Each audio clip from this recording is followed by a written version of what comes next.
The church, by the way, lies at the intersection of several council districts in LA, districts 4, 10, and 13.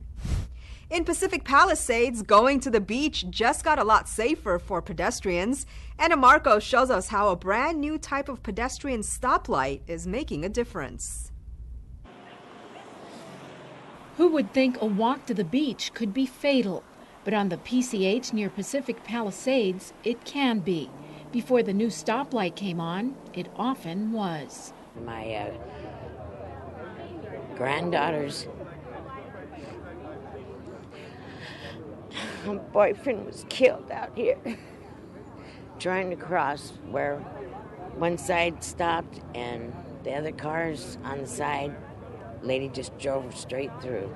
To help stop such tragedies, Caltrans officials have installed a brand new type of pedestrian-activated signal, the second signal of its kind ever in LA. The signal stays dark until a pedestrian presses the button. It begins then yellow flashing to alert drivers, and then a solid yellow to tell drivers to prepare to stop, and then shifts to a solid red. This is something that has been badly needed, not just here, but up and down Pacific Coast Highway in this area, where there have been a number of accidents over the years. City leaders welcome the $750,000 improvement. They say it will help the city's Vision Zero plan move forward.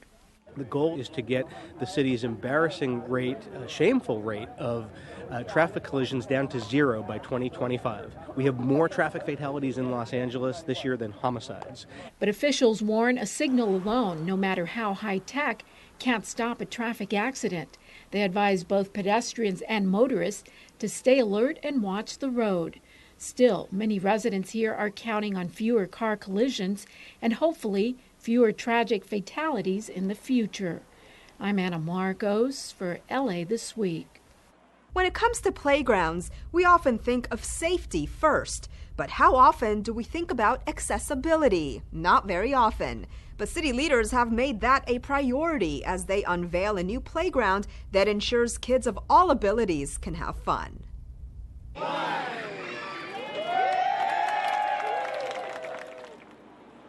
Kelly Akins is excited about the launch of Rocket's Universe Playground.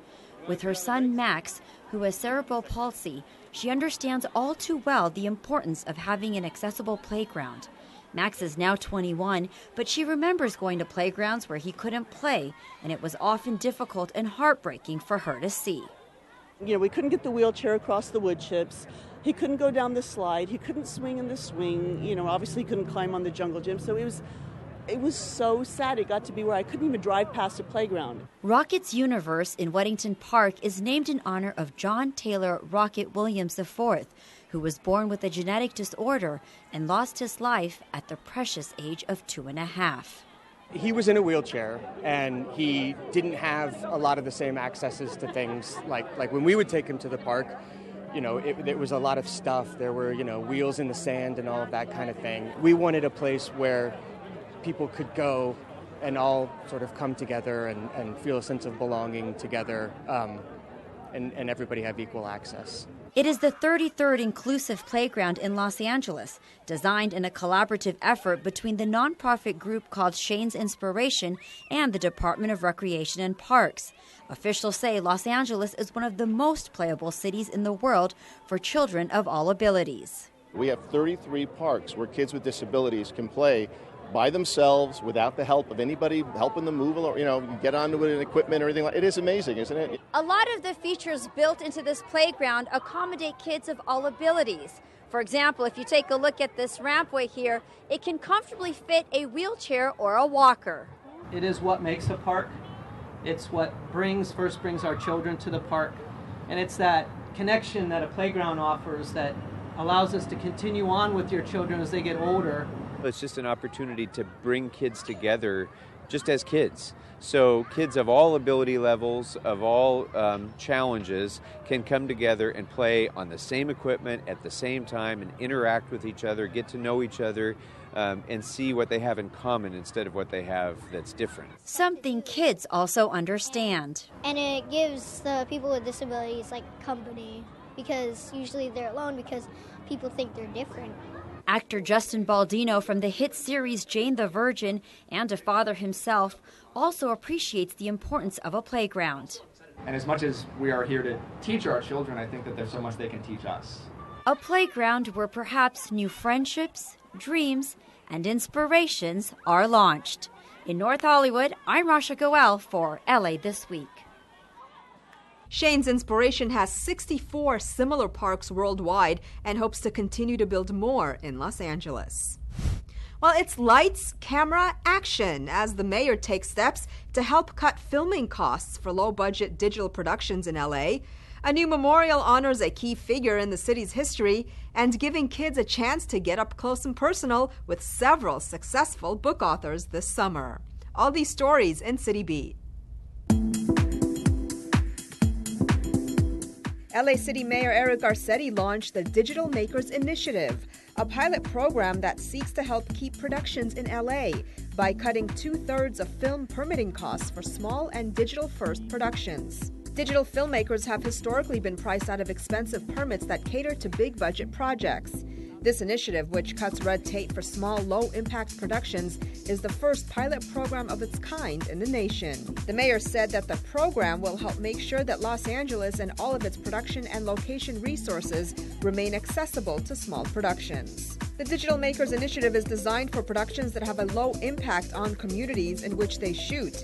Pilot participants will pay a $250 fee and will be required to take part in a Film LA training program. Cast and crew will be limited to up to 15 people on set for interior filming and up to 6 people for exterior filming.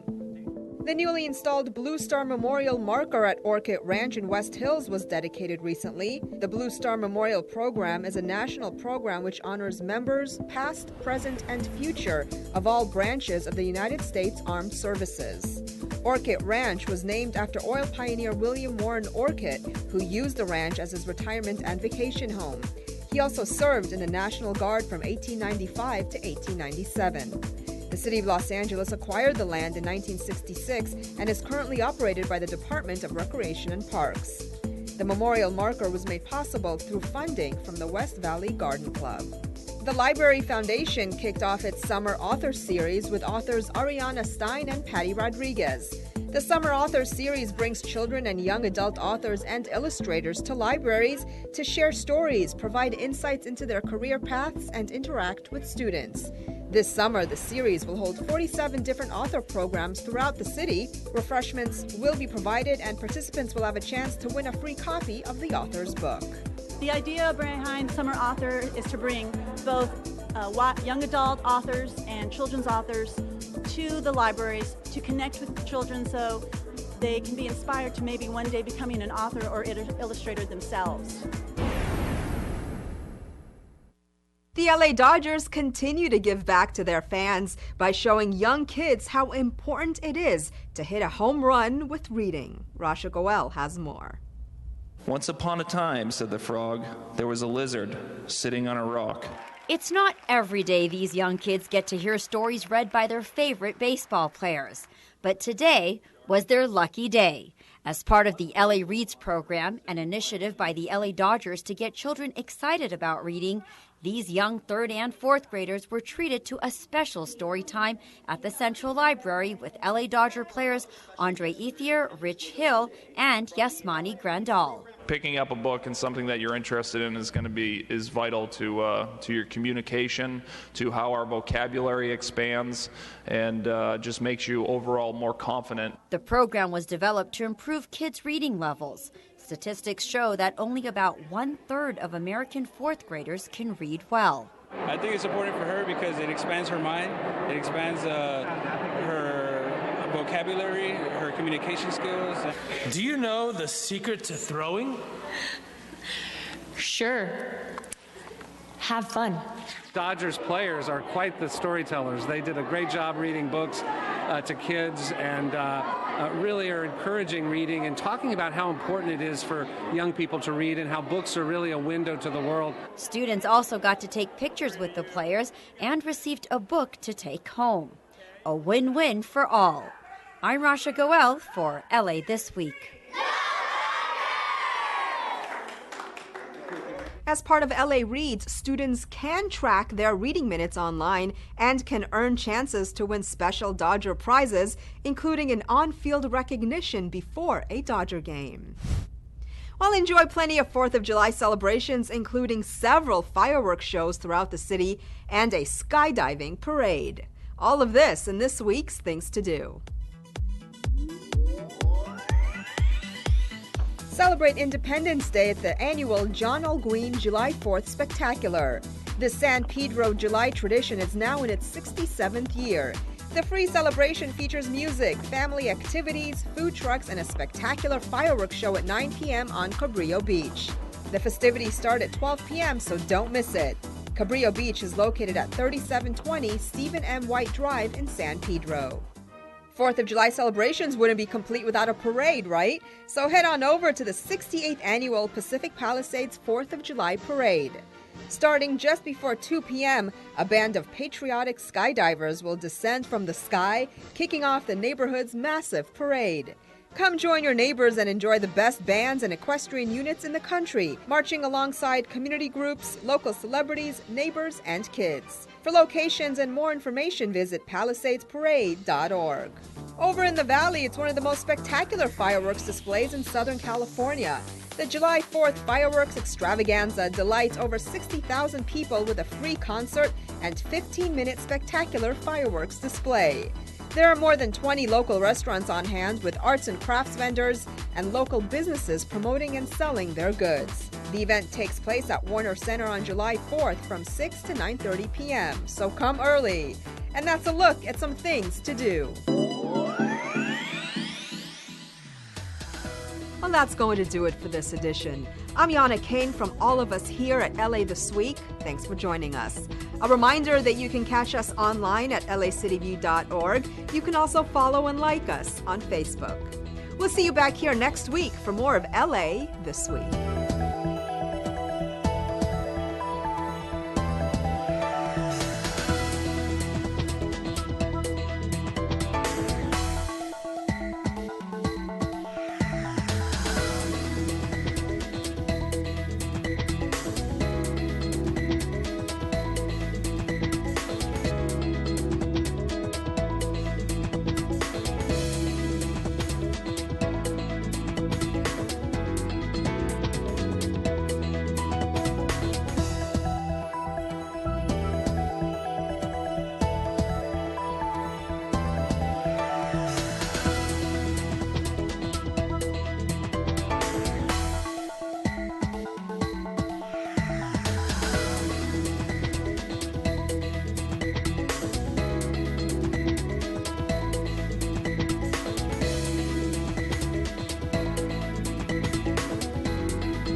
Need a recycling center?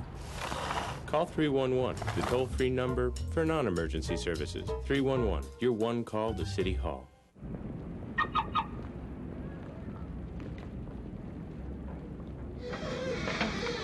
Illegally parked cars? Call 311, the toll-free number for non-emergency services. 311, your one call to City Hall.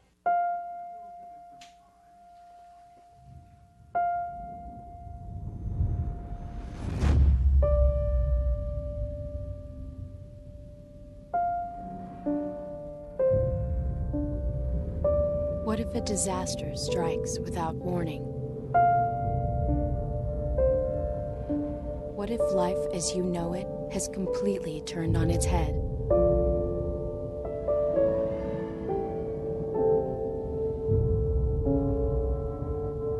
What if everything familiar becomes anything but?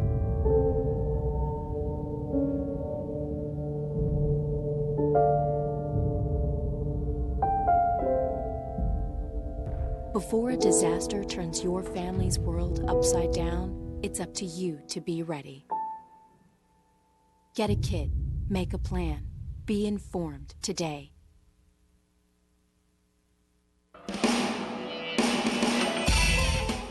Hi, I'm Chris. I'm an Iyengar yoga teacher here in Los Angeles, and you're watching LA City View, Channel 35, Our City, Our Channel. Namaste.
Morning, good morning.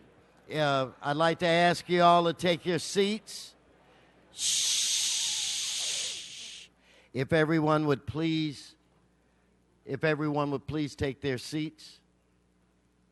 Today is Friday, June 30th. I'd like to welcome you to Los Angeles City Hall and to the Los Angeles City Council meeting. This council meets every Tuesday, Wednesday, and Friday at 10 a.m. The public is welcome.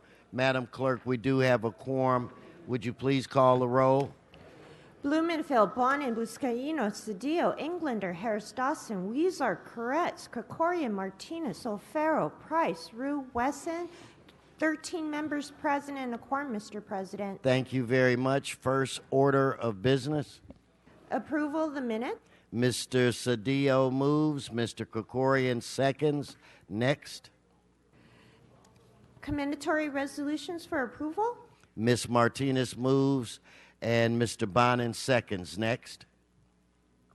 Mr. President, there are requests to receive and file item 1E, F, H, and I, inasmuch as the liens were paid in full. Also to receive and file item 1D and G, inasmuch as the properties are owner-occupied single-family dwellings and exempt from lien process.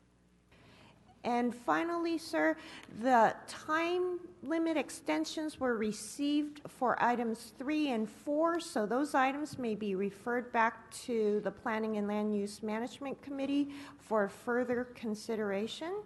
And item 37, as well as 41, may be referred back to the Rules Committee for further consideration, sir. Okay, so without objection, so ordered. And since we'll be moving into a council recess, the items today should all be forthwith. Continue. Items 1 through 6 are items noticed for public hearing, and there are cards on 2, 5, and 6, sir. Okay, let's hold those items and prepare to vote on the remaining item. Oh, and also 1, sir. I'm sorry. So that's on all items then? Yes, sir. Okay, so let's move on to the next section. Items 7 through 42 are items for which public hearings have been held. Mr. President, there is a request to hold 17 as well as 27 on the desk for amending motions, as well as the committee reports for 7 through 9, 11 through 16, 18 through 20, and 28 through 40 should be held on the desk until the committee reports are distributed, sir. Okay, that's fine. So ordered. So let's prepare. Mr. Rue. On the desk, please. What item was that? 26. 26. So, Mr. Englander. Item 20 on the desk, please. 20. So let's hold those items and vote on the remaining items. Let's open the roll, close the roll, tabulate the vote. 14 ayes. Thank you, sir. Continue, please. Items 43 through 50 are items for which public hearings have not been held. 10 votes are required for consideration, sir. Okay, so without objection, those items are now before this body. Do you have cards on these items? Yes, Mr. President. There are cards on 43 through 50, sir. Okay. Next item. Council may either go into presentations or items called special or general public comment, sir.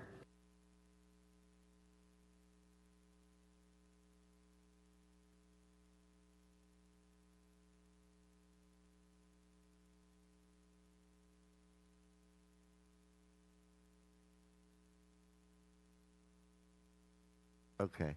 What we'll do, we'll go into, in fact, is Sean Murphy, you here, Sean? Give me Sean on the screen.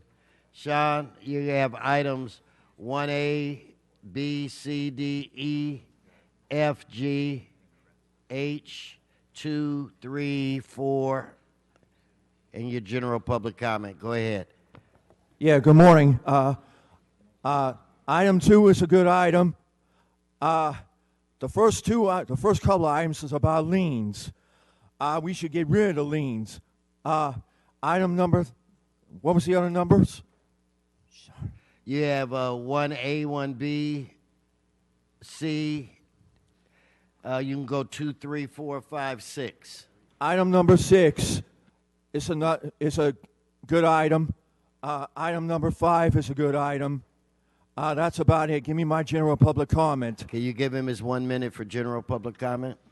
Mr. President, I'm here for one reason, is I have my fans in the 7th District. They wanted me to come out in the swearing in of Monica Rodriguez, but I was told, but you're not going to have it today. You're going to have it tomorrow. I can come back. It's no problem. The Cathedral of Our Lady of the Angels should not be blocked off this weekend. People have to go to Mass there on Sunday, Monday, and mostly Tuesday. I wish you would not block that entrance. I complained to Jose last year, if he remembers. Thanks.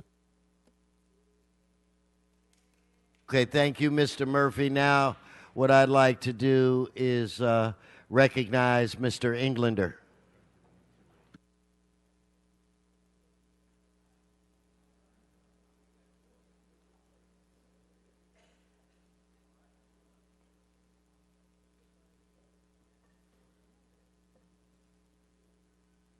Ms. Martinez, you have a moment? Ms. Martinez?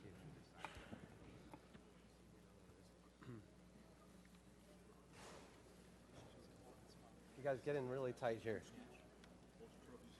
Look at those trophies.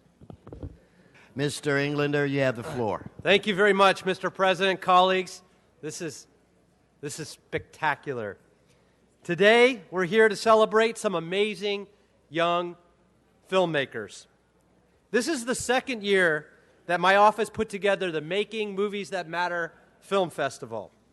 This is a project about expanding opportunities and ambitions of young people and what they can do with their lives. It's also about creating a future workforce, about teaching them skills and opportunities they otherwise would never have. This project this year involved over 1,000 young filmmakers from elementary, middle school, and they submitted over 170 short films, including 30 public and private schools. And this year we also included New Horizons, adults with developmental disabilities that also submitted their own films. It was sponsored for all the schools, and they received mentoring and award-winning artists in residence that helped them from the CalArts Community Arts Program. They all received state-of-the-art smartphone technology bundles that were sponsored by Apple, and they had training in editing tools from Apple as well with their Genius Bar. The project was fully funded by my office, except for this year, we also landed a new sponsor. Disney ABC stepped up.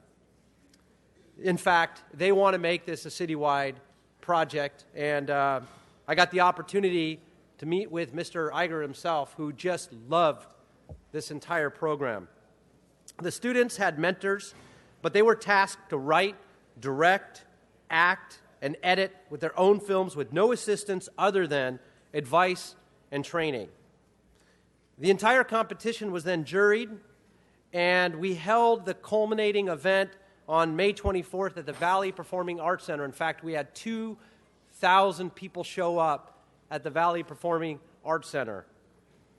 It was sold out. It was incredible. We presented awards in all the categories at each grade level, and the 4 designated categories for Making Movies That Matter were animation, we had a public service PSA category, live action, and a documentary.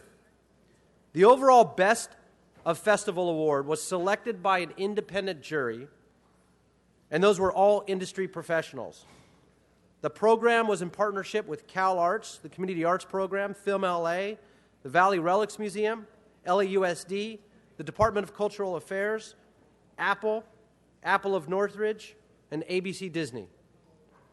You know, this week actually, going back last year, George Lucas, because I'm still in awe, the legendary, was in this very room, standing at this very podium. And he had a message to all of us. But what I got out of that also was the true fact that we've lost a lot of money and resources in arts education. In fact, funding it is an all-time low. Programs like this are critically important to inspiring the next generation and making sure that their vision is seen and their creativity is presented. And now it's my pleasure to introduce the overall grand prize winner of the 2017 Making Movies That Matter Youth Film Festival. And this film, Trust and Believe, by the Chatsworth Charter High School team, won that prize. Let's go ahead and roll the film.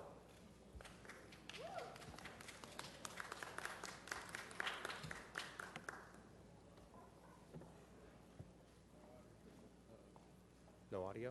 I was wondering why I got a C-. I know I studied really hard, and I'm asking because I need to keep an above B average to keep my scholarship.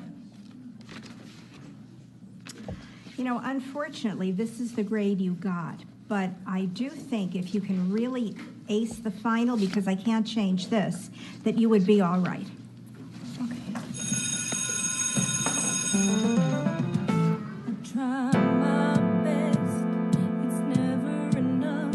I feel so stressed, I know that it shows. I'm so sick and tired of all this mess.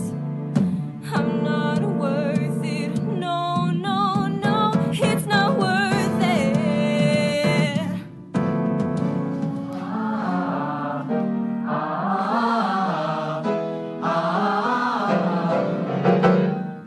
Young lady, you're late.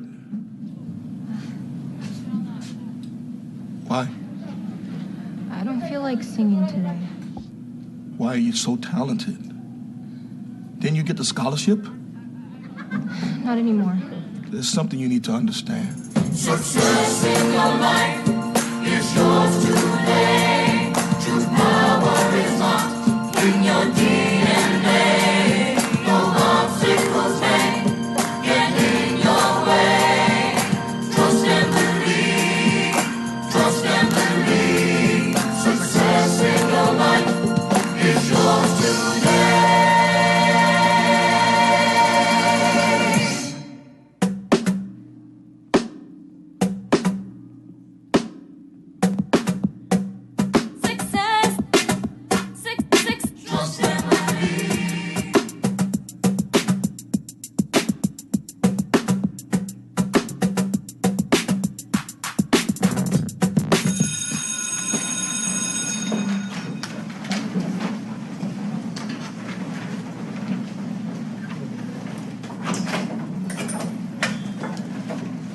Looks good.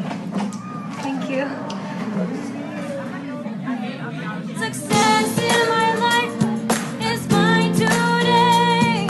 True power is locked in your DNA. No obstacles may get in your way. Trust and believe. Trust and believe. Success in your life is yours today.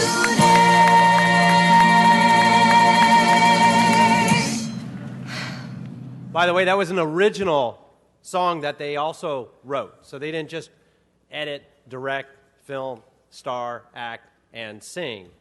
They wrote that song as well. And there was, that was incredible. So I want to congratulate Charter High School for winning the Making Movies That Matter Youth Film Festival overall grand prize. Allison, Marion, Michael, Brian, Lindsay, Aaron, Alyssa, Julia, Hannah, Pat, Jessica, and Martin, and of course their teacher, David, of 17 years there. Let's give them a big round of applause for all their creativity.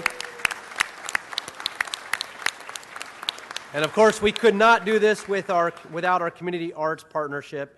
And from Cal Arts, I'd like to bring Nadine up to say a few words as well. Thank you.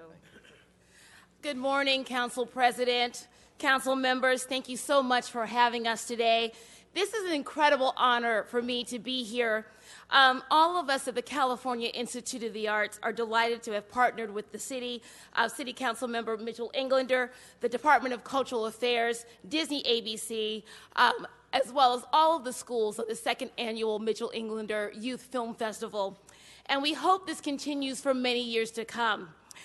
Through the program, 13 artists in residence from CalArts, under the expert leadership of Bailey Cool, program manager, taught filmmaking and animation to over 1,000 students in the San Fernando Valley. And I'd like to demonstrate the impact of this program and by telling a story that even Mr. Englander himself does not know. So just less than a week ago, I was in my office at CalArts when I walked into the hallway, and I ran into two young Latino high school students from John R. Wooden High School, one of the participants in the Making Movies That Matter program. These students have participated, and their school won Best Live Action Film at the high school level. Now, Wooden High School, if you don't know, is a continuation high school in San Fernando Valley. And their school is primarily for students who are considered at risk of not graduating. However, these two students had traveled all the way from their school to CalArts, to our college campus. And basically what they explained to me was they had just gone on a tour of our college. They picked up college application materials, and as soon as they saw me, their eyes lit up. And they said, how can we apply to go to college? Now, let's think about this for a moment. This program took high school students who were at risk of dropping out all the way through to gaining an interest in applying to college. That's a really big impact. This happened because of the Making Movies That Matter program, because it helped these students identify what motivates them to succeed and what they need to do to pursue what matters in their heart. That symbolizes the power of this program. We've seen hundreds of students thrive through this program, and I want to thank Council Member Mitchell Englander for his vision and commitment to the youth of Los Angeles County, for giving them the resources and time and space necessary to develop their talents and pursue a path towards college and career success through this program. Thank you so much for having us. Thank you so much. So before I call up a couple of the students to speak, colleagues, I wanted to share with you, we talk a lot about the California film tax credit. In fact, many in this room worked on that very legislation when they were in Sacramento. $330 million, I think, is what it is annually now. So there are roughly 13 programs that are on the approved list where they have to get involved civically, where they get the tax credit for their film, for their major film, but they have to give back to the community.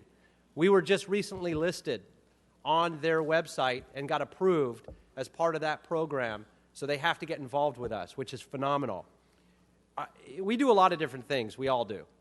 And there's a few things that once in a while people will walk up to you and say, you made a difference in my life, in my child's life. You did something extraordinary. And under this program, and we're only under our second year, usually maybe you'll hear it a couple times, a couple dozen times if we're lucky in our entire time here on the council, where people are just blown away that we went out of our way and we don't do it for that reason. I've literally had hundreds of parents, students, and teachers come to me, my staff, saying, you've changed our lives forever with this program. My daughter and my son didn't know or have a direction in their life, and now they're going to college. Now they're going to school. Now they're interested in going to school and finishing high school. It's incredible. They found new friends, new opportunities. We had a student recently. She was developmental disability. She was very shy. She had a lot of personal issues and could never look anybody in the eye, couldn't speak to the public. And she put this film together, and she ran for student body president and won. Just incredible things happening out of this. But before I bring up two of the students, I want to thank Ron Rubine. Ron, this was his vision to create this program. While I might be the producer He's the visionary, the director, the creative talent, and the one that has brought all this together, and it is a lot of work. And thank you, Ron. I mean, this is what it's all about. So let's give Ron a round of applause. With that, it's now my honor to bring up Julia and Hannah to say a few words about this program. Hi, I want to thank you all for allowing us to be here. My name is Julia, and I was the editor for the film. And this was probably one of the most challenging and creative projects I've ever worked on in high school. And in the beginning of the film, we thought it was too ambitious to take on. But as we started to develop the storyline and all the elements that go into creating a musical, we kind of became more serious about it, and we put in a lot of hard work and time. And the most memorable and the most favorable moment about making the film was going into the studio with our lead actress and recording the original song that we created. It was a lot of fun.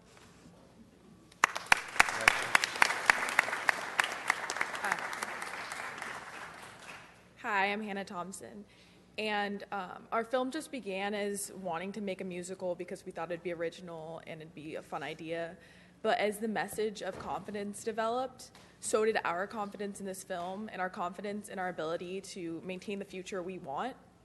So I'd like to thank Mr. Englander and Making Movies That Matter and Chatsworth High School and Mr. David Massey. One final shout out. I want to thank, we had a celebrity guest pop in and jump up on the stage and thank everybody. Danny Trejo, Machete, showed up, and it was awesome. The place just lit up, and it was really cool. That happened last year and our first year as well with Nancy Cartwright. She did the same thing, and so we had some other celebrities that popped in and out throughout the culmination event, and it was just incredible. So thank you to everybody who's been involved in this. We look forward to next year. We look forward to turning this over to the Academy. They want to take it over and make it citywide. I'm happy to take my name off of it and turn it over to them and make it live beyond us, which would be really cool, and open this opportunity up for so many others, particularly at-risk youth, inner city schools. It's just a tremendous opportunity to help so many. So thank you very much, colleagues. I appreciate it. Let's give them another round of applause. And we have a certificate for Chatsworth Charter High School, Trust and Believe. All right, thank you, guys. Thank you. So we're going to go in the back and take some photos as well. Let's give them one more round of applause. I'd like to recognize Mr. Cedillo. Mr. Cedillo for our next presentation.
Okay, Mr. President.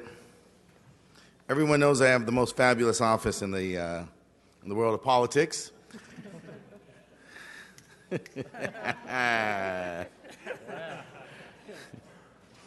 And so with that, we are closing out LGBTQ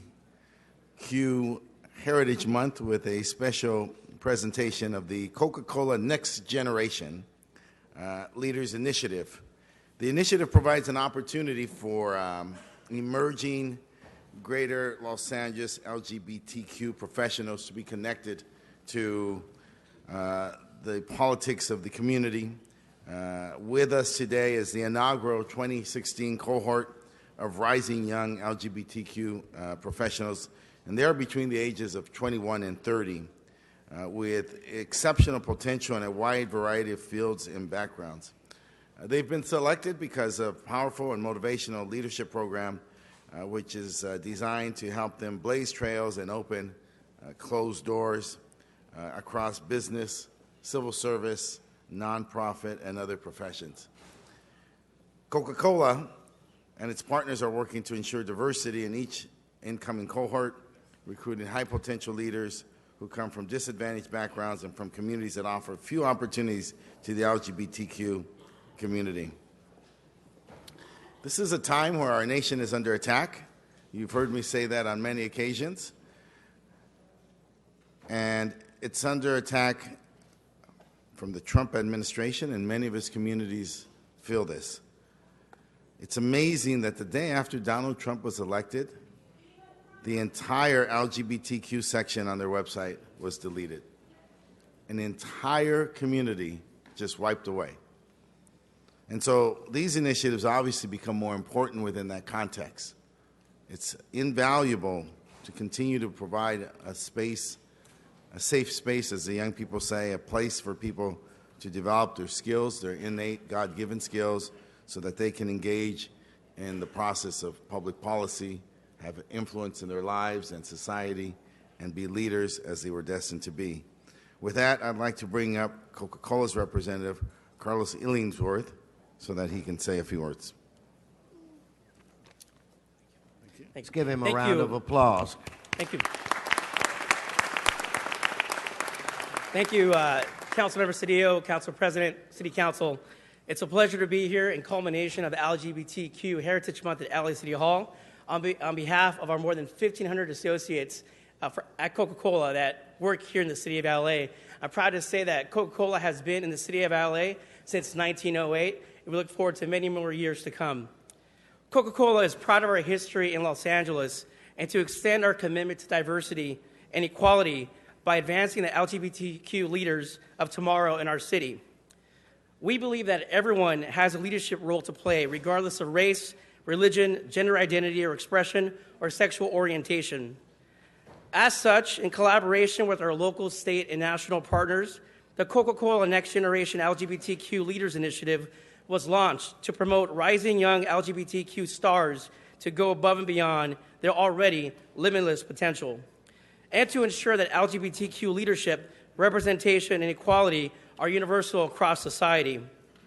It is my pleasure this morning to introduce two fellows from our 2016 cohort who were selected by their peers to speak before the council today. Our first fellow needs no introduction. His name is Mark Gonzalez. He's a tested and proven young leader in the political realm. In his near decade of service, Mark has worked on many local political and policy campaigns, sat on numerous boards and commissions, and staffed various elected officials in critical capacities.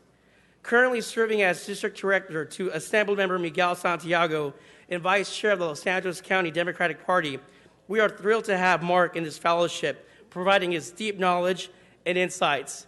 And if you've seen his shoes this morning, I think he has the best shoes in all of Los Angeles. Following Mark will be Martel Okonji. Martel has served the community for over 11 years through political and grassroots organizing. He serves roles in various organizations and partnerships which highlight his passion for underserved and marginalized communities. He currently works at the Los Angeles LGBT Center as a youth development supervisor and the founder and president of a nonprofit dedicated to providing leadership and education to empower and develop communities. Go Lead. We thank Martel for his tireless efforts with the Next Generation program and community. Please join me in welcoming Mark and Martel. All right. It's a little different. Thank you, Carlos Illingworth, John Tang, Nancy Limon, Coca-Cola, and our fellow class. Thank you, Council Member Cedillo, for welcoming us, and good morning, Council President Weston, and members of Los Angeles City Council, and my Council Member, Jose Huizar. It's an honor to join you all for the culmination of Los Angeles LGBTQ Pride Heritage Month, and I'm excited to be here as part of the first Coca-Cola class Next Generation LGBTQ Los Angeles Leaders. This week, June 28th, marked the 40th anniversary of the Stonewall Riots, which is considered to be the beginning of the gay liberation movement and the modern fight for LGBTQ rights in the United States. And in today's political climate, the fight continues and the movement to resist is strong. And Los Angeles and many of you are leading that resistance. And so I saw many of you at the Resist March at Los Angeles Pride, and together the Los Angeles City Council, the mayor and members and our fellowship here, we're marching to protect health care, marching to protect women's rights, marching to protect our undocumented brothers and sisters, marching to protect our brothers and sisters in labor who are here with us in the chambers today, and protecting our environment and resisting against hate. Being a part of the Coca-Cola Next Generation of Leaders has just been something personal for me that has helped me to grow, to develop and to become a leader. I myself grew up in Northeast Los Angeles in a very strict Catholic Latino household where my mom had 5 kids. 3 of my brothers unfortunately passed away. And becoming a leader at 10 years old was something that I had to do in planning a funeral. And so I say that because at 10 years old, you're different than everybody else.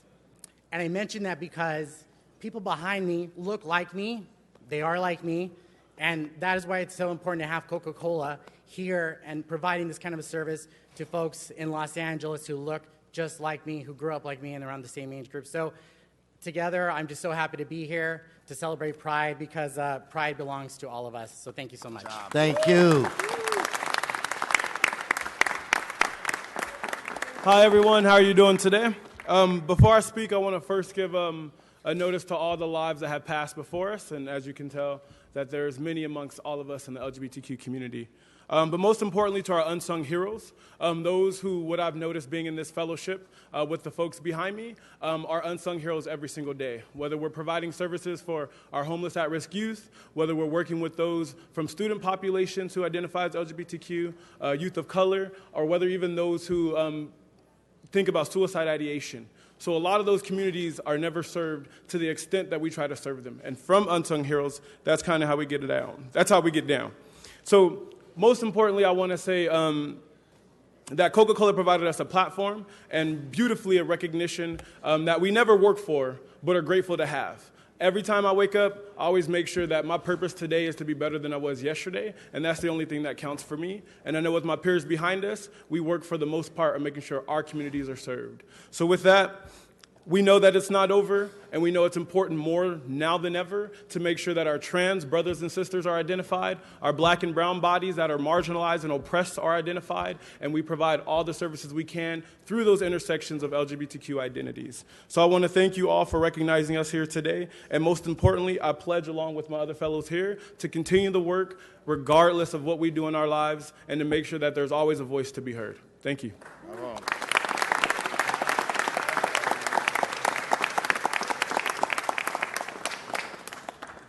Mr. President, I thank you for giving us this opportunity. And with that, on behalf of a grateful city, this goes to who? To Carlos? Carlos? Thank you for the great Coca-Cola check.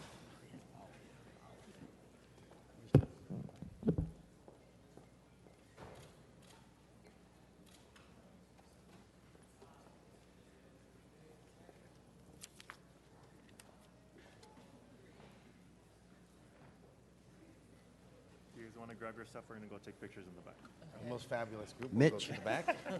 Mitchell.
Mr. Koretz?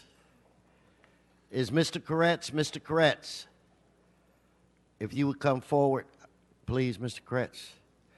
We're going to go into our, if I get the thumbs up, our next presentation. Mr. Koretz, I'm going to ask you to take the chair.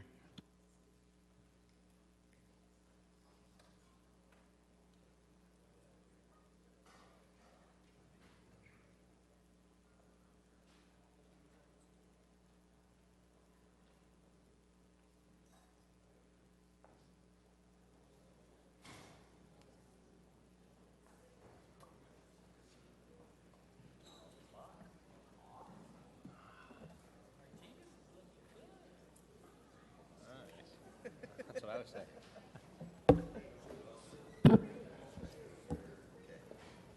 Here, let me fix this for you and I. Good morning, Mr. President and members. All of the work that we do is really a part of history. And as you can tell, we have our city photographers are here taking photographs of everything that we do. And when we're gone, people will read the motions that we've passed and turned into law. And so much of what we do is history. We're the ones that you read about in the newspaper. We're the ones that you see on television. We're the ones that you read about in the magazines. And people think that we're the ones that do all of the work, and that's not true. There are other people that go above and beyond and are never, ever, ever recognized. They are the untold storytellers where it relates to the history of the great city of Los Angeles. And I don't know if we have ever done this before, but this council, not only are we a great council, we are an appreciative council. So I would like to ask the creators of the history, those that immortalize or memorialize the work that we do, to come forward. So today I want to honor what should I call them, Mitch? The talented, the lenses, the historians. So I'd like to ask Sherry, Betsy, and Raymond, our city photographers, to please come up. I want to get our staff. Our staff should be get your cell phones and take photos. Come on, get in here. Because see, we don't have a photographer. Oh Lord, we're in trouble. We've got Buscaino. Come on. Get up. Someone take Sherry's camera. Yeah, let's, Mr. Yeah. No, we'll take it like that. This will be our prop. There we go.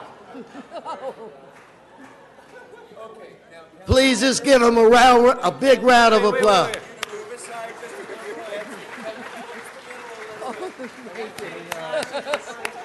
Who are we looking at?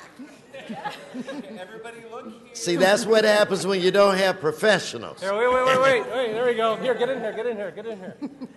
Get in here, squeeze in. The flash isn't working. Yeah. Herb, look up here. Wait a minute. Where's Mr. Gadget? Bob? Not supposed to be working. Yeah. You have it. Where's LeBon's when you need it? Exactly. Thumbs up, everyone. Everybody, thumbs up. So I'd like. Oh yeah. Everybody. Get in here. Okay.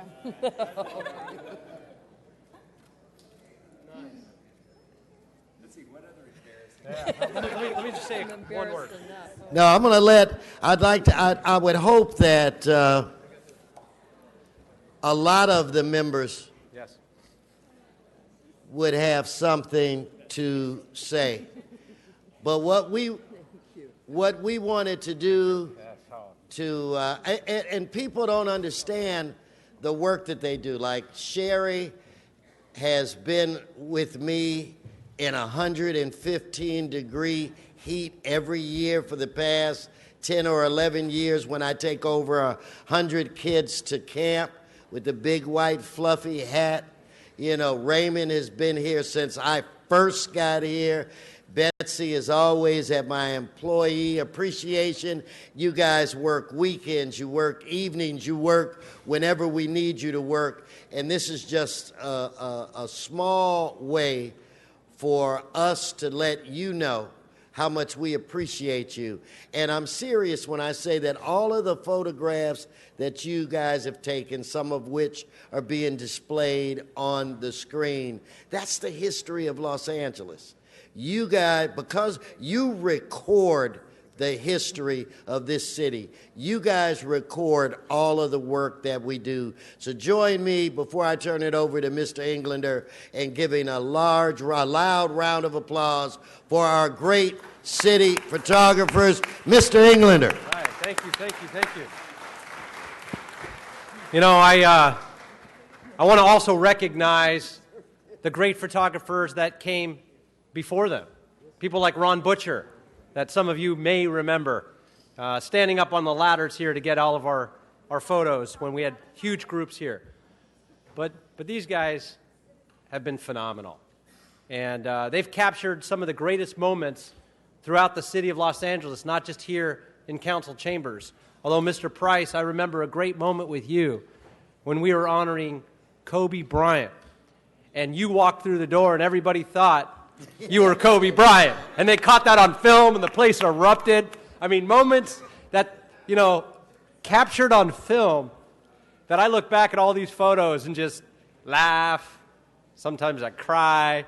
But I've got one critique for them from Herb and I. And they need to learn one thing. They need to learn Photoshop a little better to make us a little taller. I'm just saying, a little taller, yes. A little taller. But all kidding aside, they are just incredible people, not just behind the lens, but without the camera.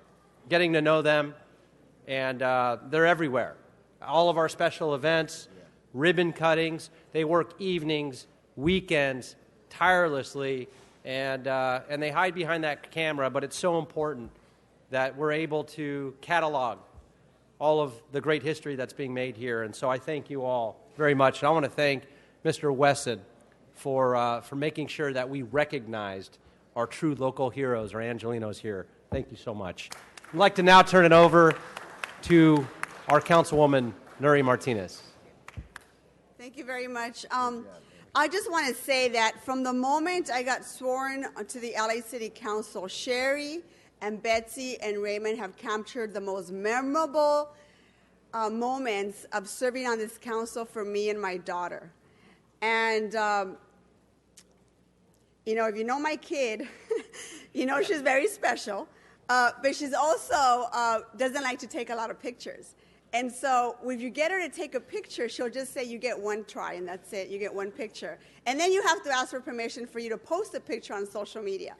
But every time she's been in these council chambers, Betsy and Sherry and Raymond, thank you so much. You have gone above and beyond to make sure my little girl is captured every time she walks into these halls. And that to me is more special than anything else I can ever do here, is that my daughter gets to see herself in these pictures, and she's going to grow up knowing that her mom served on this council, but that these moments were captured by these three amazing individuals. So thank you very much for doing that for me and my family. We don't always think about taking pictures, but you guys have captured some of the most amazing moments when my baby's been here. So for that, thank you so much, and thank you for everything that you do. We could not do it without you. You make all of us look fabulous on film.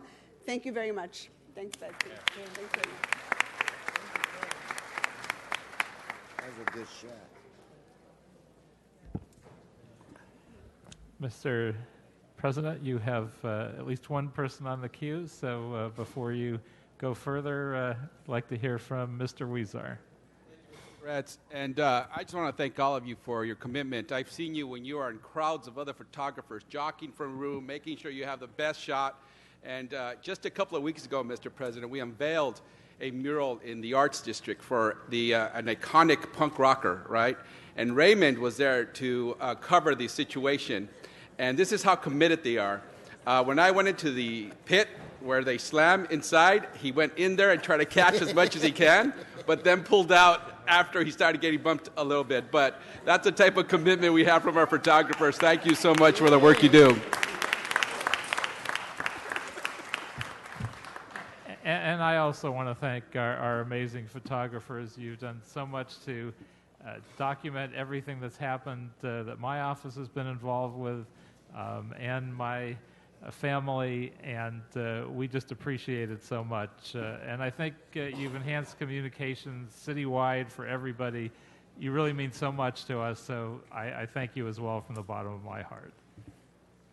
And, you know, for 2 minutes, we saw just how panicked we all were when we had these three folk on the other side of the lens. So I hope that that demonstrated to the three of you how important and necessary you are to the rest of us. When we were dependent upon Mr. Krikorian to have to coordinate the shot, and Mr. Buscaino, who I believe has broken Betsy's camera, and we almost handed one to Mr. Blumenfield, but thank God Nuri grabbed it out of his hand. So with that said, I would like to, Nuri, if you could, I want to give each one of you, and I want you to know that the people that you work with on a daily basis were sworn to secrecy, and we all gave thought to what we would say, and every council member signed it and framed it. So I'd like to give this one. Oh, that's Raymond. That's Raymond. This is Betsy's. Bet.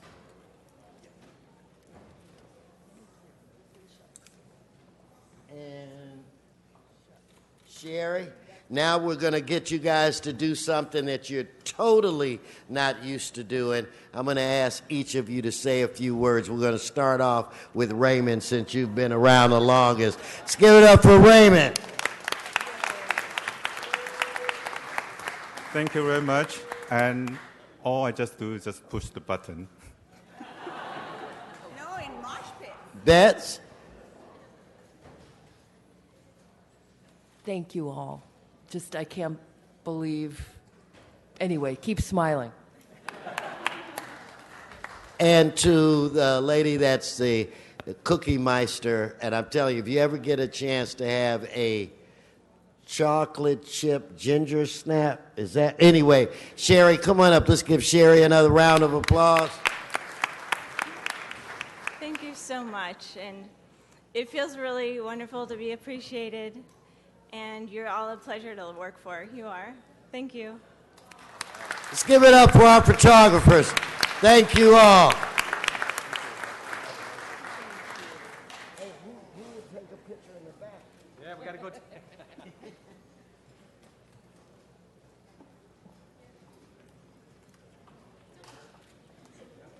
Yeah. We already were. I'll take it.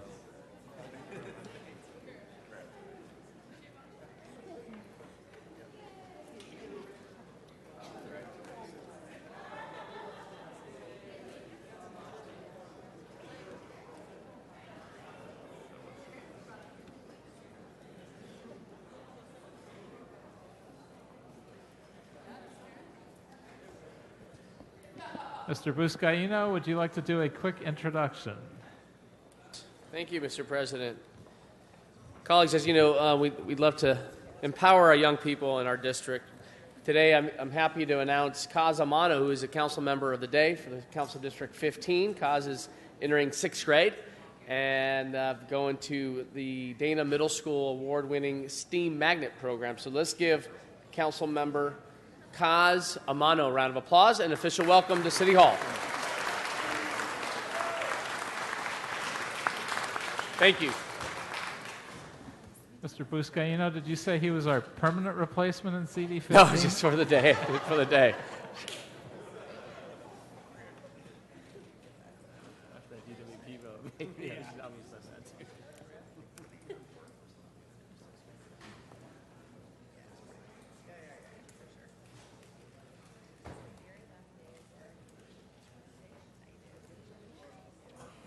Mr. President, the reports for items 7, 8, 9, 11, 12 through 16, 18, 19, 39 through 40, and 28 through 36 have been posted and distributed and may be and are before council now, sir.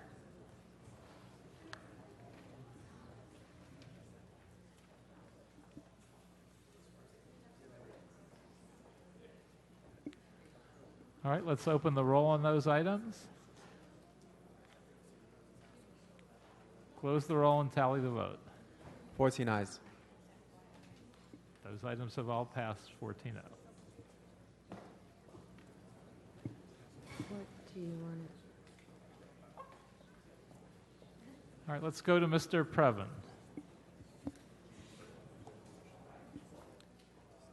Mr. Previn, are you in the room? There we are.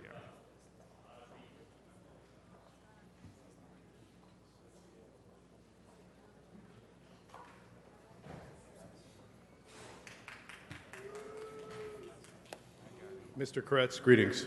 Do you want to tell me what items you've called up? Are you the council president today, sir? Just at the moment. Sure, take your time. So item number 43, 48, 54, 55, 56, 57, 58, 59, 61, 63. Sir, I think some of those are in the special meeting. Let's do the 40s because those are not. Yes. Do you agree with that? So that would be 43 and 48, and item number 1. Right. If the city attorney could restart the clock during that moment, he's been ticking away my time. Thank you. So, you're not gonna, oh, thank you, I appreciate that. Okay, thank you, sir, and I apologize for the delay. You're getting oriented, and we appreciate it. It's Eric Previn from CD2, and what a very exciting day. I have to say, all these treasured partners, it was outstanding to hear from Coca-Cola and the Disney and Mitchell Englander Film Festival. I am kvelling, if I may, sir. Item 43 is George Lucas, so here's another good reason to be appreciative, because here we have, we're approving actually the parking component beneath this exciting museum about narrative storytelling. This is Mr. Graciano standing in front of the public.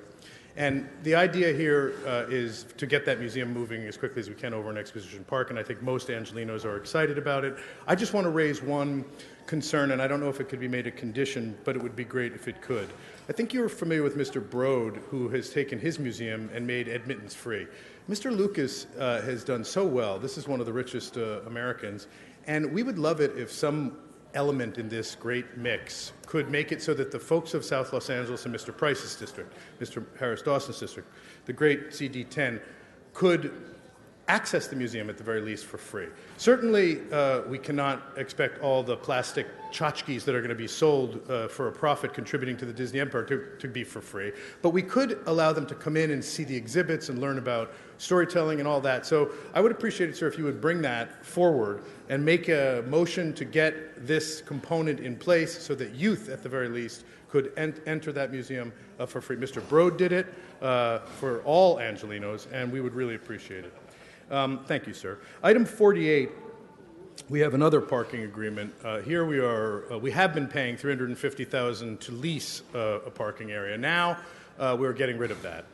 We are getting rid of that. We're nixing it. The county is going to acquire it, and we can check in with Mark Ridley Thomas about what his plans are with it, but that's what will be happening on that particular item. Now, in Stately District 2, where I reside, sir, we have a resident and a little business that got cited for somebody had put a mural on the wall. Now, this citation resulted in a $300 inspection component, but now the man is being or woman is being tortured to the tune of an $880 late fee. Now, when Angelenos see an $880 late fee, they request further information. Now, none of it was in this item, and it is appalling. I want this, the punishment for this kind of a thing should be take down the drawing if it's inappropriate and paint it back to standard. But to penalize Angelenos and to create an affordability crisis right here in Los Angeles it's not acceptable, sir. And I'd like to say congratulations to Ms. Murray, who's taking another tour at the Ethics Commission, which needs to do a much better job, as you've been vocal about, sir, scheduling their meetings and meeting that schedule. They canceled the April meeting apropos of nothing, and Mr. O'Farrell needs to return the Masaborski contributions forthwith. Thank you. All right. Thank you very much.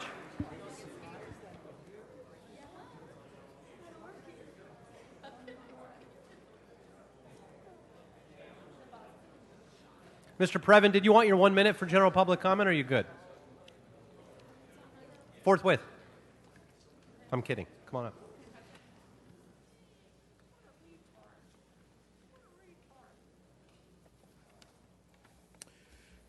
Thank you, sir. This is not the special meeting, so it is a little confusing. Right. I will take my general public comment.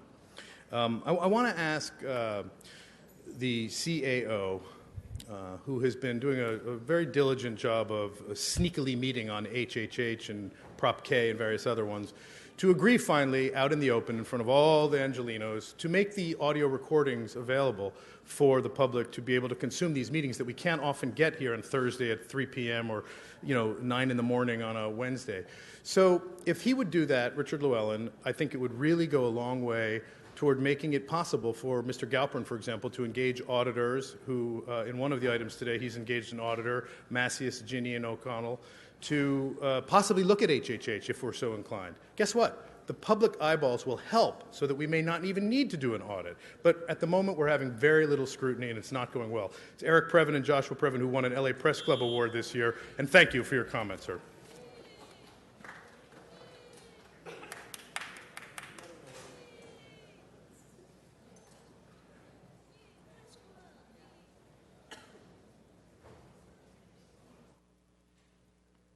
Okay, for general public comment, Richard Parks, followed by David Haig.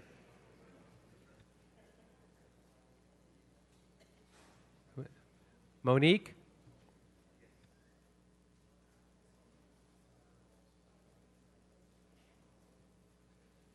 If you guys are here, if you're not here, I'm just going to go through the cards and we'll file them if you're not here. Tracy Beltran. Not here. Martha Aguilo. Sylvia Arredondo. If you're here, come on up, and whoever's ready, come on up to the podium and start speaking if I called your name, and then just let me know who you are, please. Good morning. Good morning. This is Dr. David Hockey. I'm speaking here as a physician at the VA Medical Center and professor of medicine at UCLA, and as a member of the Angeles chapter of the Sierra Club.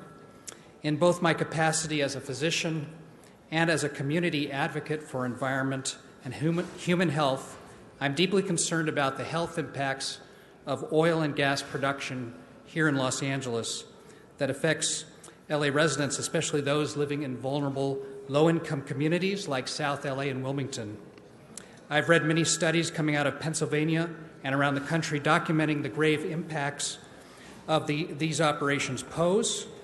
These studies show that distance matters, and a buffer of at least half a mile between these sites and sensitive receptors is appropriate for our densely populated city.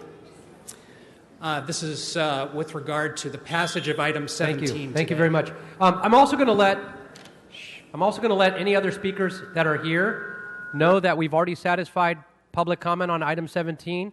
So if you're here to speak about anything else other than what's agendized that hasn't had public comment, just letting you know some of the rules of the council. So if you're here on items other than 17 or other items that are on the agenda, you've got to fill out a speaker card for items that haven't had public comment or general public comment about anything that's not on the agenda or hasn't been satisfied with public comment.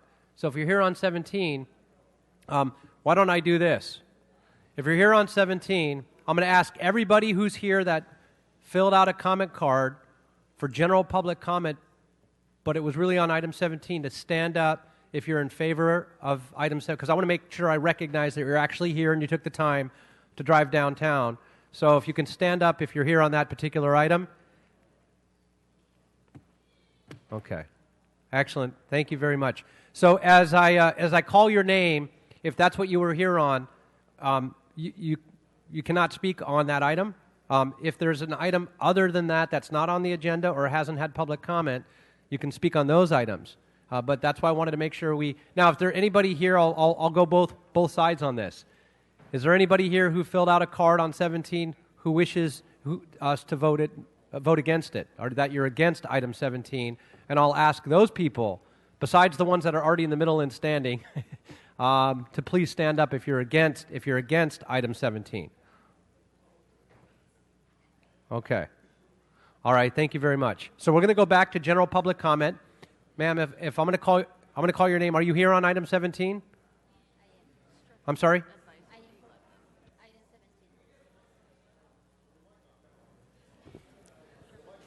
I am for item 17 right here, and just I want, on behalf of my community, I want to say thank you to take the step forward to protect your constituencies.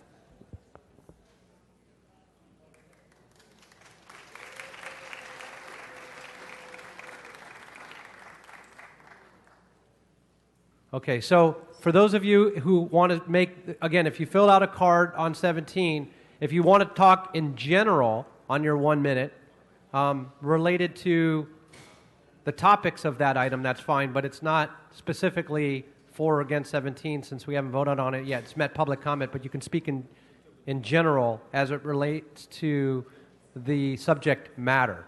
So just for clarification, okay? Yes, ma'am.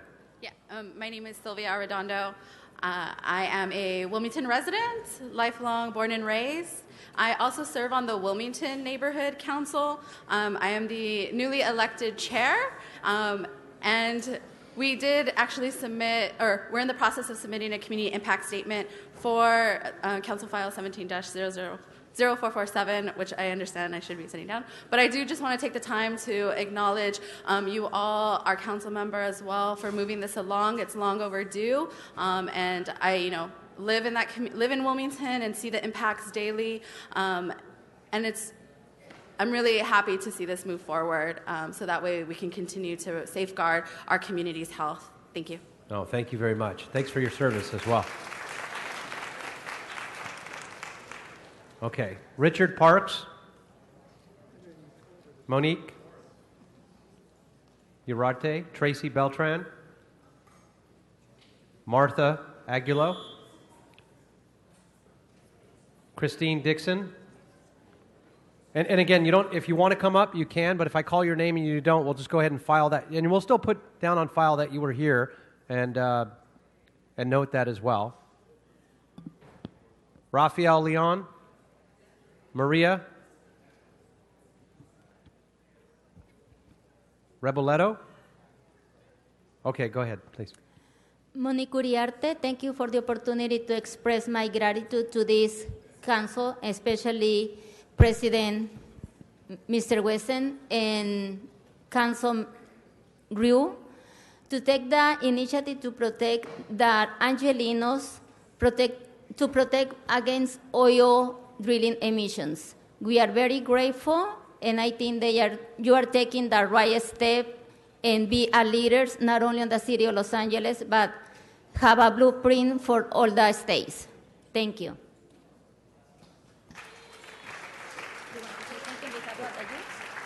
All right, next speaker, please. Please state your name. My name is Edgar Cabrera, and I just want to say thank you for taking the initiative. Great, thank you very much. Next speaker, please. If I can ask the audience to please not clap so we can hear the speakers. I really appreciate that. Thank you. Hi, my name is Nayeli Cobo. I just want to say thank you on behalf of my community and on behalf of the youth for taking the initiative to protect our community and our health. Thank you very much. Hi, Hi, good morning. My name is Tracy Beltran, and I'm here on behalf of SCOPE, Strategic Concepts and Organizing and Policy Education in South LA. And we know that communities of color can no longer jeopardize their health over profits, and we thank Council President Herb Wesson for taking steps and helping us with our vision of creating a healthier and more vibrant community. Thank you. No, thank you.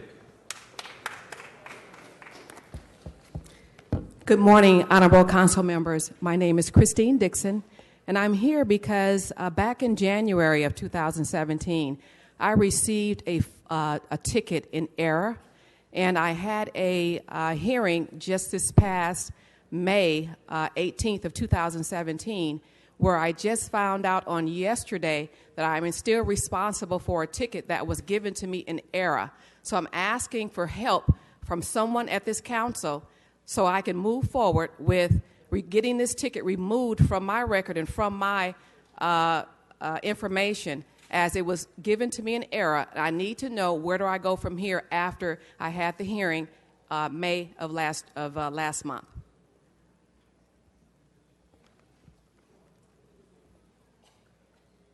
Do you know which council district? I'm sorry that you...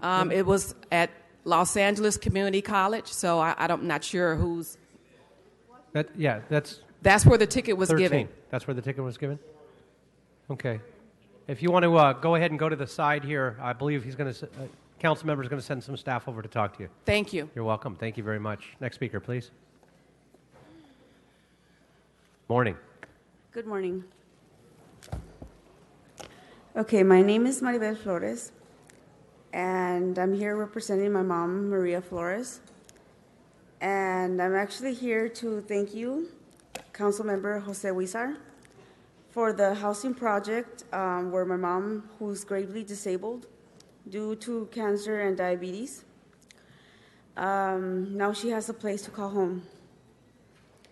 I am here to advocate for females at pay location 85, which is, it used to be Bernard Park's district, over there on 83rd and Vermont. We do need our psychiatrists back. We need our safe haven. Many females are out on the street due to the fact that for some reason... Great. Thank you very much. Thank you. Next speaker, please.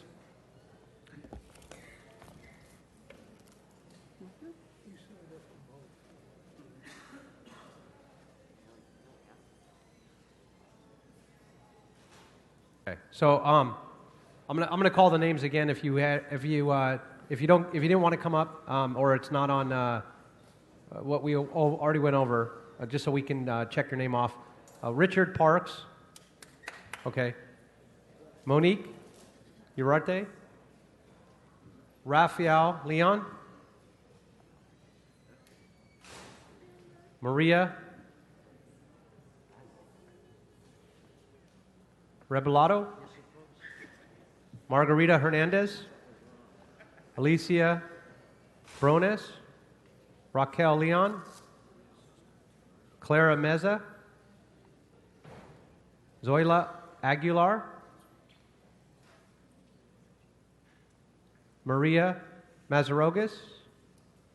Carla Corrado.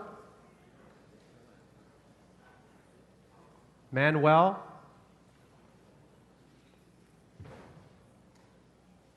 Joselina Bogren.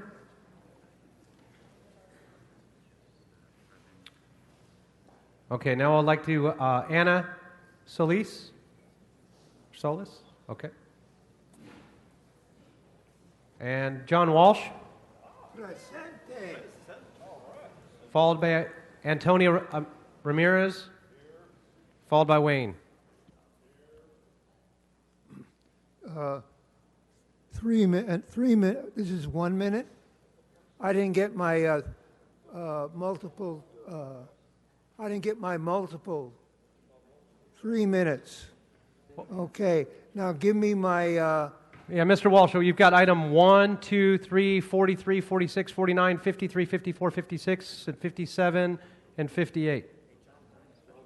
And those ones are on the special. Right. John Walsh, blogging at HollywoodHighlands.org, tweeting at Hollywood Dems. Number 1, nuisance abatement. You do a very good job of handling nuisances, especially over here, this gentleman over here with the swastika. He is a nuisance and you handle him with care. Number 2 is the tenants union, 9 units, and this is you're doing a good job here. The Planning Commission is doing a good job. 46.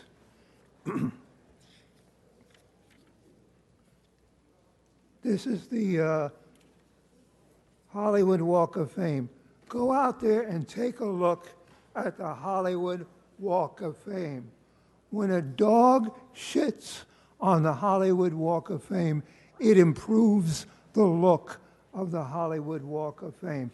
That's how bad it is. It's so bad on Hollywood Boulevard. When Hustler opened a new store, a retail store on Hollywood Boulevard, it improved the neighborhood. When Hustler improves the neighborhood, you know you're in bad shape. As far as Chris Angel, installation on the Hollywood Walk of Fame. You could eat off the Hollywood Walk of Fame if you wanted to commit suicide.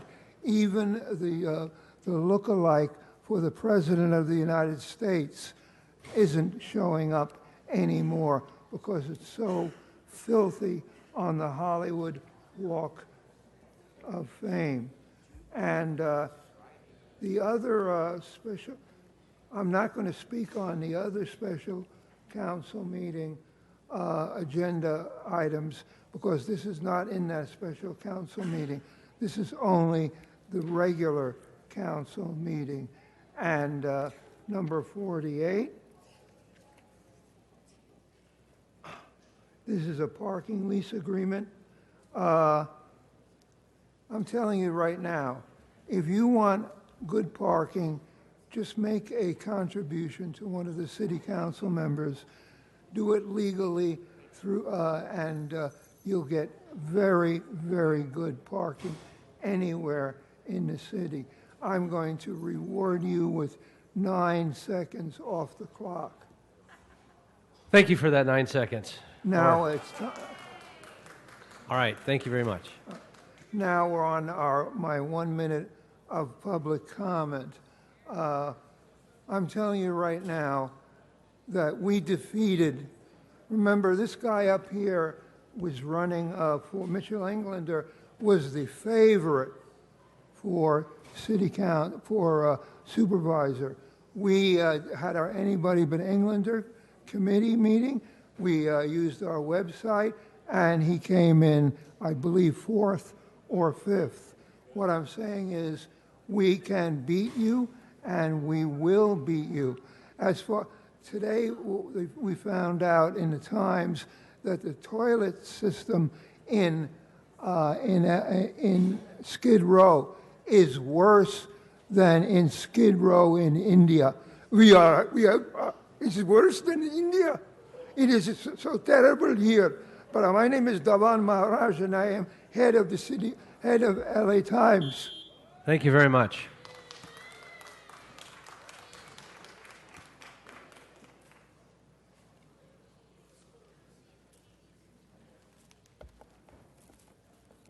Thank you. Can you give me the numbers? Is it public comments? Public comment? 1 minute of general public comment. Okay.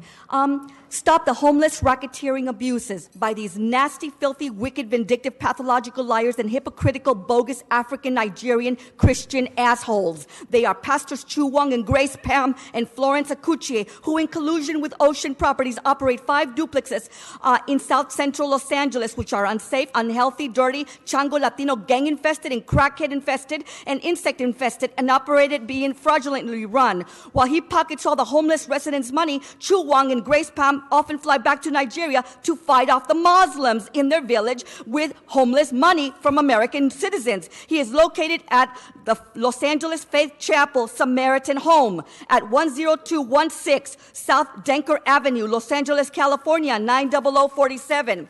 We've had to call the LAPD Southeast Division for multiple crimes like stabbings, theft, and assaults. And so they are a great police department, by the way. God bless Donald Trump and God bless America. Deport, deport, deport. All right. Shh. Ms. Ramirez, you're disrupting this meeting. You're disrupting this meeting. So you got to keep it down out there. Thank you very much.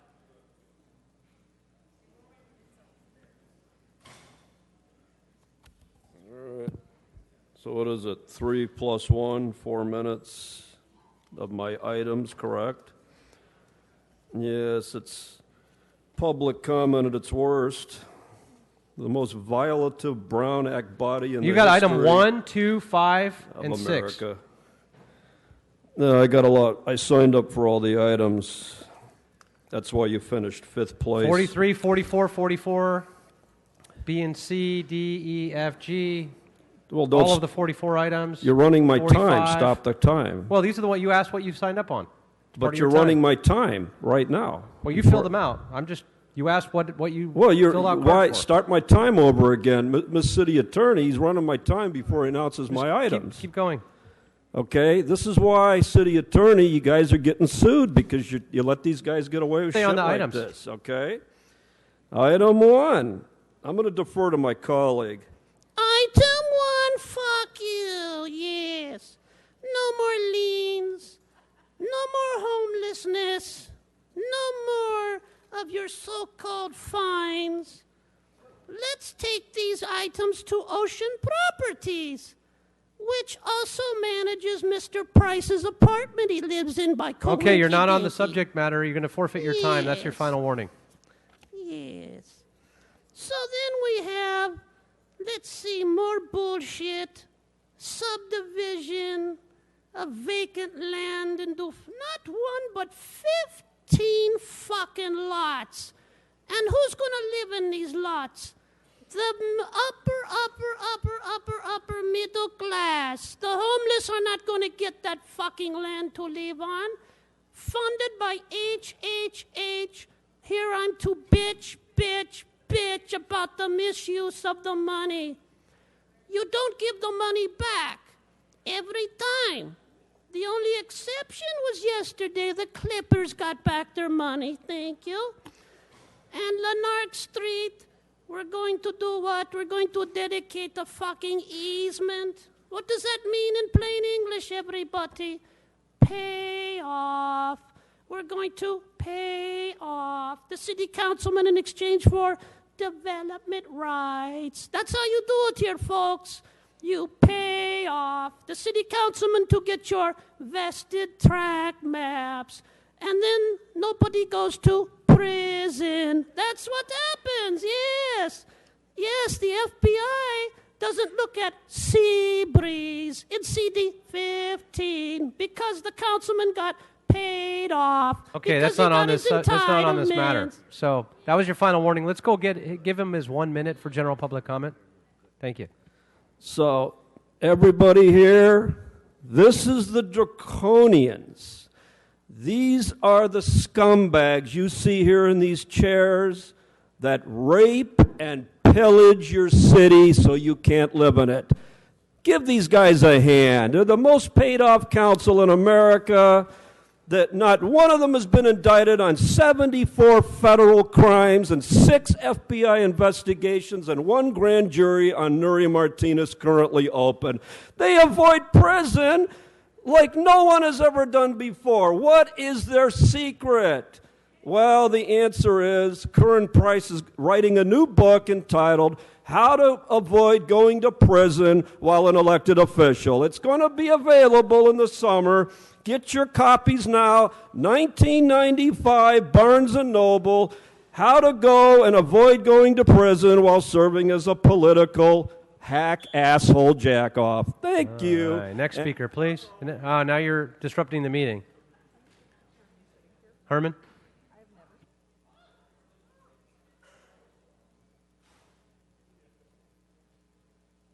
And Herman, stay on topic. That's your only warning. Items 1, 2, 5, 43, 44, 45, 46, 47, 48, 49, 50, 53, 54, 5, 6, 7, 8. Oh, then now we're on the specials. Okay. Now that I have your full attention on items of liens for compliance and code violations of annual inspections and costs to pursuit of the Los Angeles Municipal Code, fuck you in public interest. On behalf of all those here today with the lien, on your behalf, I'll shout out for you, fuck these white niggers. Please do not for yell putting into the liens microphone or we'll cut and your sound. nuisance abatements and costs and non-compliance. But did they send you a certified letter saying that you have this violation? Hell no. Now, if they did, you would have been here to protest. But you had to come here by demand and deferred because of the 300% interest they're charging to your fucking lien. So if you come up here and stand here to say, fuck you white niggers, then guess what? They waive the lien, and you don't have to pay it. And then I go into item number 2, foo, regarding tenants and unions, regarding conversions of apartments. Well, isn't it obvious? There's not enough apartments. So on behalf of Affordable Housing Act and those in the independent living and their settlement, fuck you too. Isn't that great? This is America. Didn't you say that? Independent living apartment buildings with 9 units and an 8-unit condominium? Oh, you're so fucked up. And then I go into the other items, such as item 43. Another fucking Jew by the name of Lucas. Now, Mr. Lucas don't give a fuck about us little niggers that live in our community, because is the museum free? Is the council action subject to the approval of the mayor? Or are we going to have landscaping and construction and operations for public parking? Now, we don't know that. Is there disabled parking included? Is there immigrant parking there? Because I know with Trump's idea, Trump would be in here saying, fuck your illegal parking. And then I go into the other item of the grand jury Nuri, item 47. University of Health Service. Well, I'm your health service, motherfuckers. I'm the spray and neuter. Because Nuri needs to be spayed and neutered because she's so goddamn big. All right, so go ahead and start your 1 minute of general public comment because you're clearly not on the subject matter. Pardon me? If you're going to address any particular council member, those are against the rules. Stick Is her to the name general on the thing. agenda? Yes, So, it is. Okay. It's on the agenda, fool. So don't fuck with me. I'm reading it right off the agenda, fool. I'll read it again. Department of Animal Service, DAS, to execute agreement for fucking University of Health Science College. Spray your mother, motherfucker, not my little dog or my cat. Because you know what? We're tired of these fucking nuisances you bring against the public. Health services, Mr. Bloomfield, you fucking Jew. When it comes to animal service and relative to proposed agreements, this is 42 U.S.C. 1983 at its best. No other place in America do you get to voice the F-U-C-K white niggers, elected officials that are crybabies. All right, thank you very much. Thank you. General public comment, fool. Yeah, that was your general public comment. We put the minute on the clock. Have a seat. You're done. Now you're disrupting the meeting.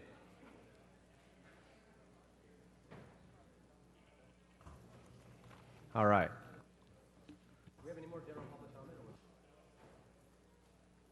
All right, before we move on to any other items, I want to ask folks, who here, is it the first time you've actually been to city council meeting here? By a show of hands. So for those of you who haven't before witnessed our freedom of speech, that was a great example of the many things that we are fortunate to and our freedoms to enjoy here in this great country. And it's because of the soldiers that have put themselves on the front line and those who paid the ultimate sacrifice to allow those freedoms. And we cherish those First Amendment rights. And so I want to thank you all for witnessing, for those of you who haven't been here before, what we get to experience each and every day in democracy. So thank you very much for being here. So with that, colleagues, we'll go ahead and turn our attention back to the agenda.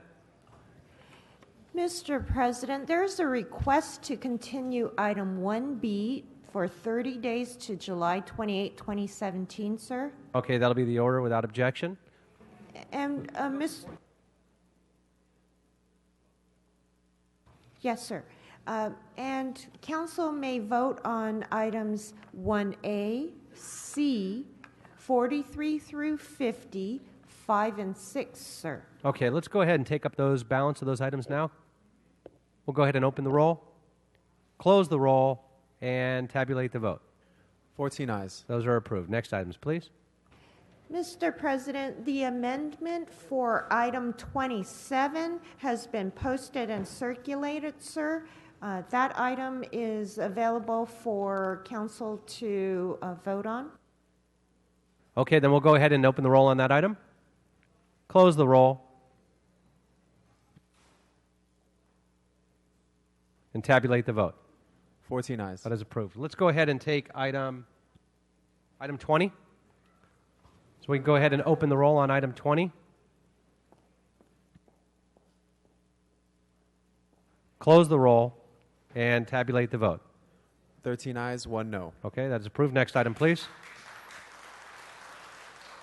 Okay, we'll go ahead and vote on item 17 as well. We'll go ahead and open the roll on item 17. Close the roll and tabulate the vote. 14 ayes. That is approved unanimously. Thank you very much. Next item, please. Council has item 2 and 26 called special, or does council want to go into the special meeting, sir?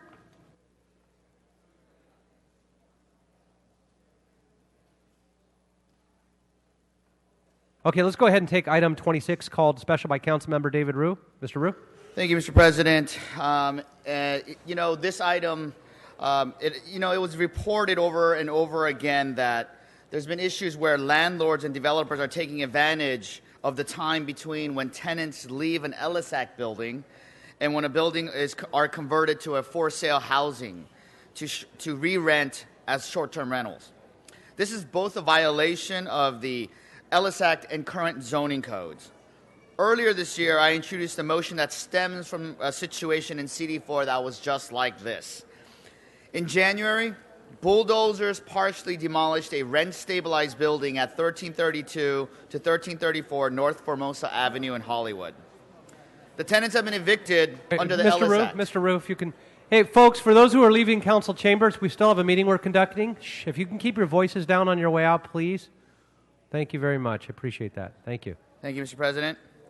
The tenants were evicted under the Ellis Act, and the Department of Building and Safety issued a demolition permit to the property owners based on information provided to them from HCID. However, at the same time, there was an open investigation in HCID's Code Enforcement Division into allegations of violations at this very same property, including that the property owner has been illegally re-renting units in this building as short-term rentals. Despite the issuance of stop work orders, the property owner continued with the demolition. It wasn't until LAPD, LADBS, and my office personally had to go out to enforce it. Developers should not be able to reap the benefits of the Ellis Act while simultaneously violating other provisions. We must close the loopholes to protect our tenants, and I really want to thank Councilmember Cedillo and the Housing Department for their tremendous work, for taking this matter into consideration, and for incorporating this motion into the recommendation before us. I ask for your aye vote. Thank you. Okay, no, thank you very much, Mr. Rue. Mr. Koretz. Thank you, Mr. President. This is a long item from last week's Housing Committee that includes several proposals from a couple of your motions. One is the request for planning to get its act together on the vacancy rate calculation for condo conversions. We'd recommend that you ask the committee report points E and F be modified to include the following. City planning should develop an amendment to the condo conversion code specifying that the required finding regarding cumulative impact is not confined to the impact just of other condo conversions in the community plan area, but also includes all actions that remove units from the rental housing supply. Condo conversions don't occur in a vacuum. This is consistent with, but more specific than, the recommendations in points E and F. If we can accomplish these changes to the condo conversion code, we wouldn't have messy cases like the one in item 2 coming before us in the future. All right, seeing no other speakers on the queue, we'll go ahead and open the roll. Close the roll. Please tabulate the vote. All right, our mayor, Eric Garcetti, making a cameo here to tabulate the vote. Let's give him a round of applause. 14 ayes. Whatever fits. All right, thank you. Yeah, booze the new cheer. I like that. All right. So with that, we'll go ahead and take the next item, please. Number 2, I believe. Okay, we'll go ahead and open the roll on item number 2. Mr. President, a motion is required, and it appears, and it needs to be circulated, sir. Would council like to go into the special meeting, sir? Yeah, let's go ahead and go into the special meeting. So we'll recess the regular meeting and begin the special meeting.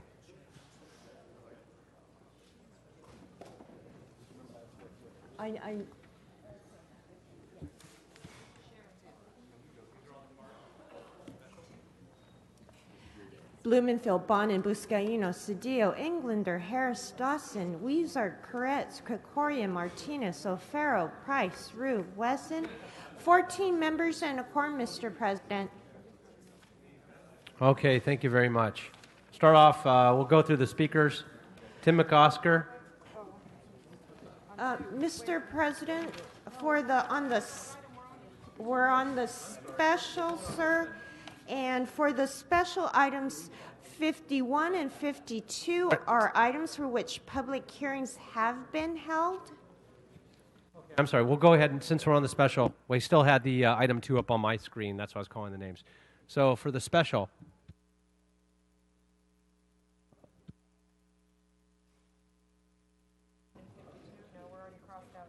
Okay, we'll go ahead and take item 51.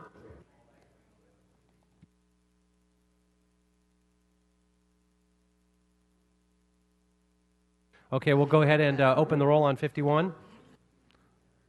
Close the roll and tabulate the vote. 14 ayes. Okay, next item, please. That would be item 52, sir. Okay, we'll go ahead and open the roll on 52. Close the roll and tabulate the vote. 14 ayes.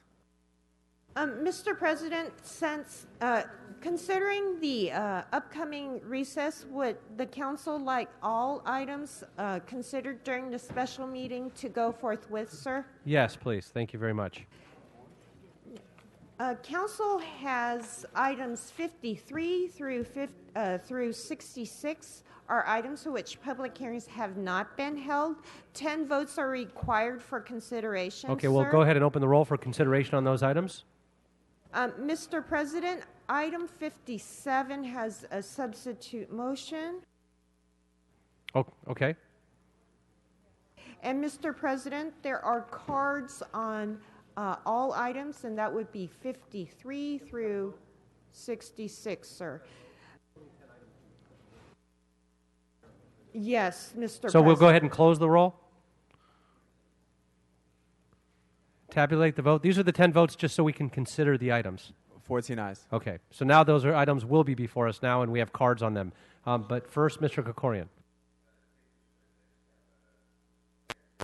On item 55, when that's appropriate.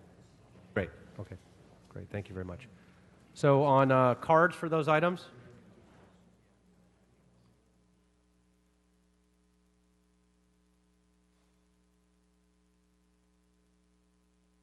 All right, Wayne, on the special. If you're going to applause, you're disrupting this meeting. That'll be your fair and final warning. You'll be asked to leave.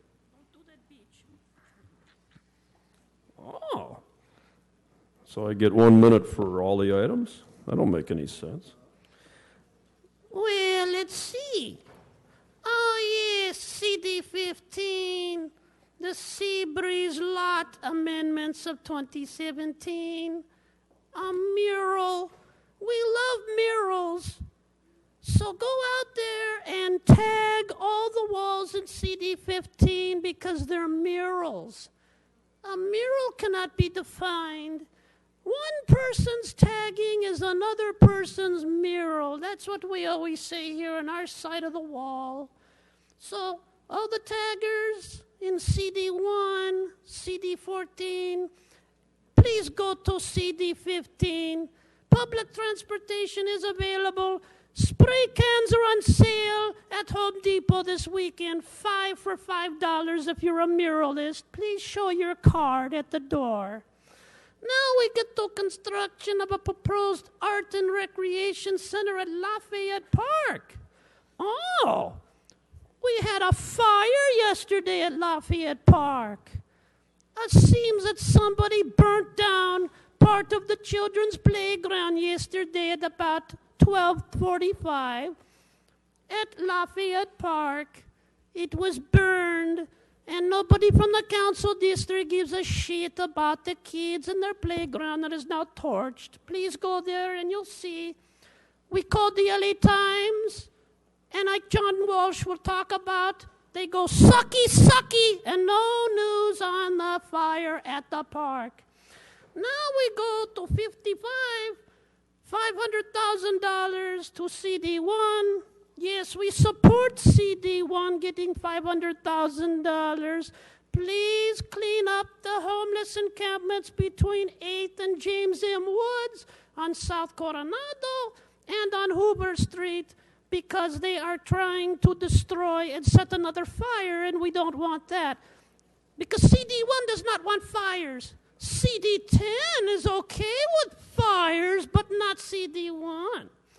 So now we get to the continuation schedule. Today's the last day of the fiscal year. Everybody steal as much as you can. Outside counsel for the Mai Ling case. So now I'll speak in Mandarin regarding this issue. Hong dang ding bang bang dang bang bang Mai Ling gang gang ding dang bang bang ding dang. Shang dang shang hing dang dang yang dang ba dang dang Mai Ling case. Mr. President, the speaker's not on topic. So, in plain fucking English, the puppet's Mandarin is sensational. Pay the woman, you fucking bitches! You fuck this woman, pay this woman Mai Ling, you scumbag cocksucker, stop hurting the people of the city! All right, next speaker, please. Okay.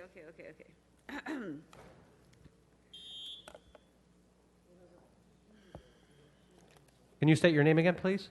Okay, my name is Maribel Rodriguez, also known as Maribel Flores. I used to be your receptionist when Councilmember Bill Rosendahl was still alive. Due to cancer, my mom has cancer at this time.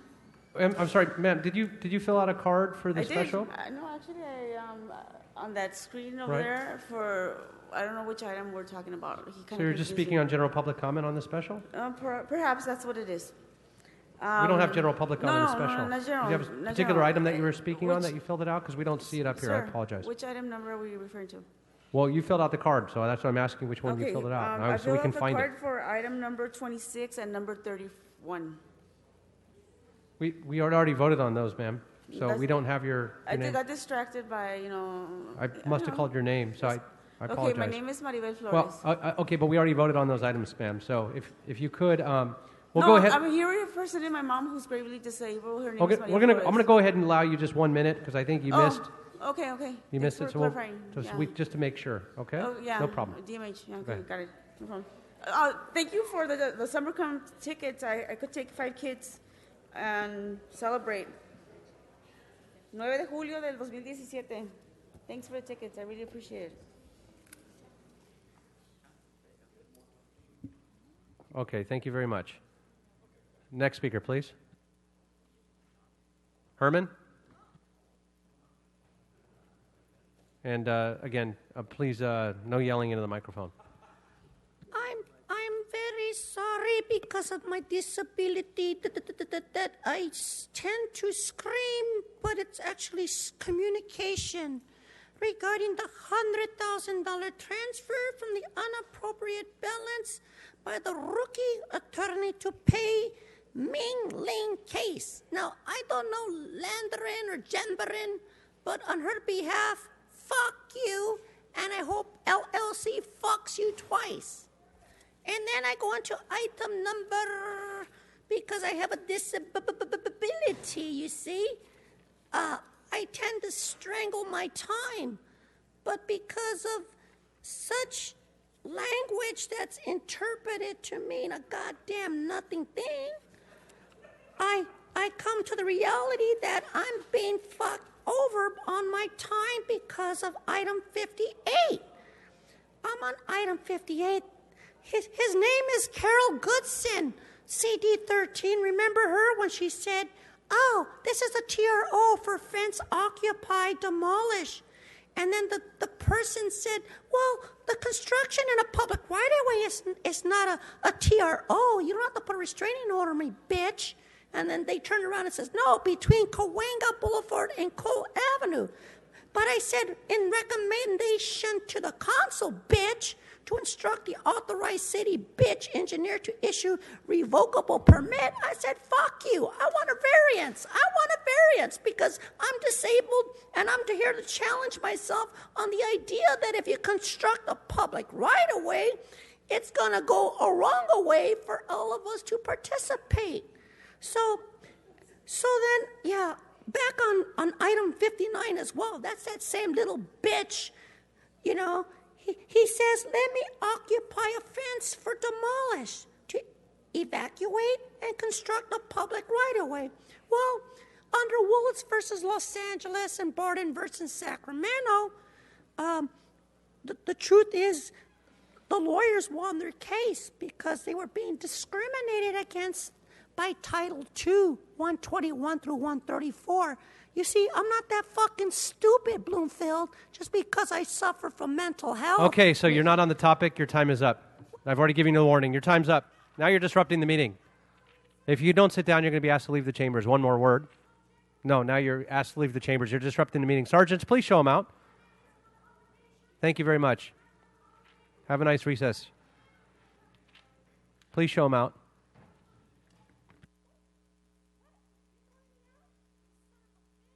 All right, he's still disrupting the meeting. He's still yelling out.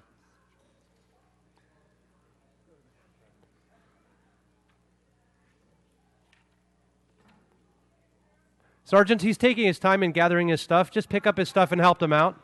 You're disrupting a public meeting, Mr. Herman, for like the 1,000th time. So please, sergeants, escort him out now.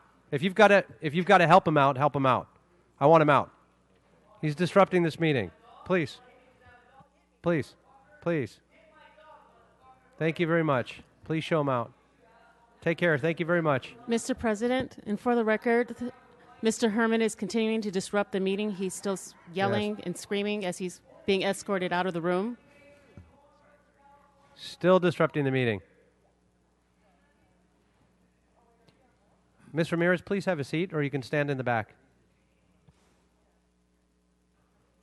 Mr. Walsh. John Walsh, blogging at HollywoodHighlands.org, tweeting at Hollywood Dems, and also blogging at J. Walsh Confidential. We're now in public comment, specific public comment on this special meeting. Construction and operation of a proposed arts and recreation center at Lafayette Park. That is fine. Smart waste recycling system pilot program, $500,000. That's kind of expensive, isn't it?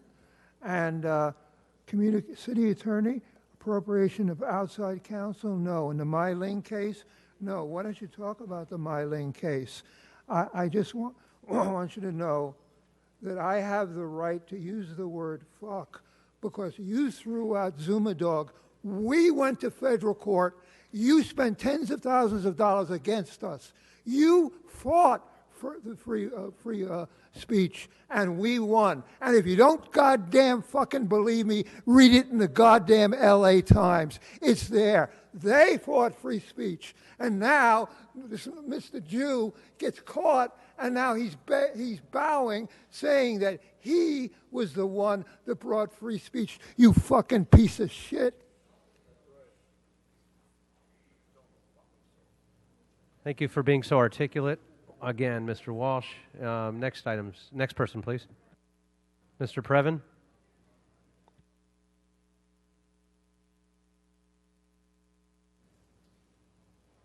'54 and 55.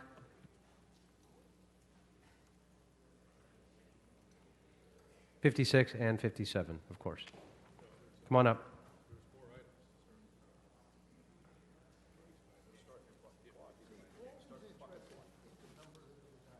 Okay, it's Eric Previn from the 2nd District, and that was not a complete list. Item 56 is the Mei Ling matter. We're bringing on a group called Pepper Hamilton LLP. It's a law firm. This is a devastating third lawsuit in a series of lawsuits. This is from the woman in a wheelchair who could not get into her shower. The Housing and Urban Development Department provides federal money to accommodate buildings. Developers all over the place did not. Now the U.S. attorney has joined her case. It's very upsetting. This is a $100,000 contract. We did several other contracts with different law firms. We are being swarmed by attorneys on that. Item number 57, Mr. Krikorian did make a minor revision, which was to withdraw the regular authority for this senior personnel authority. It's a one-time, 1 year, I believe, matter now for the EWDD, and it's on grants they're getting. I must tell you, EWDD is to help people get jobs. To be putting a senior person in the personnel department is a cynical interpretation of how that money should be spent. Item number 58, 59, and 61 are all from Mr. O'Farrell, who needs to return the Masaborski LLC contributions. But these are matters, and I must say, item 61, kudos. It is transparent. It is transparent for a change. Here we are earmarking exactly what the relocation benefit for people who are being pushed out will be. We did not do so when Mr. Weezar put a $342,000 similar thing on a no agenda, and it was heard in this hall and then circled back. That was devastating to the public because it's unfair, and we need to know when we're dealing with a guy who's in trouble anyway. That would be the developer in that case that Weezar was dealing with. Item number 63, the city is doing what it does best, attacking a property owner for homeless folks camping out on their neglected property. That is a weird choice. We should try to help the homeless people, obviously.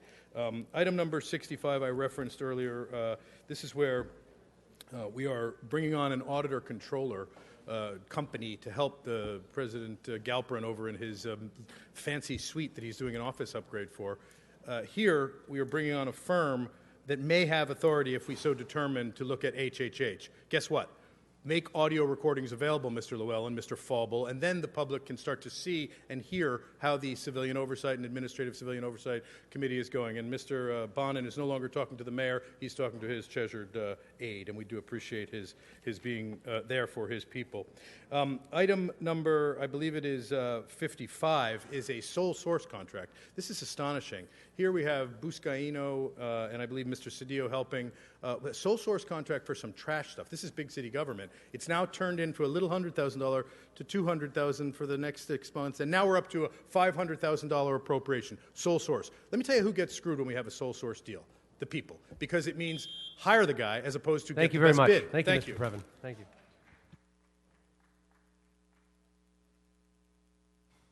All right, we can go ahead and take those items.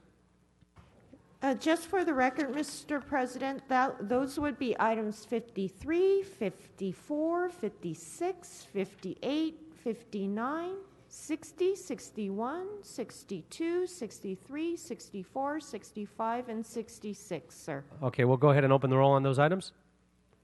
Close the roll and tabulate the vote. 13 ayes. And now on item 55, we've got a technical amendment from Councilmember Krikorian. Thank you very much, Mr. President. I'd move that we amend recommendation number 1 to reduce the appropriation from $500,000 to $385,000, and further to roll the remaining balance of $115,000 into a UB line item for the same purpose in the 2017-2018 fiscal year.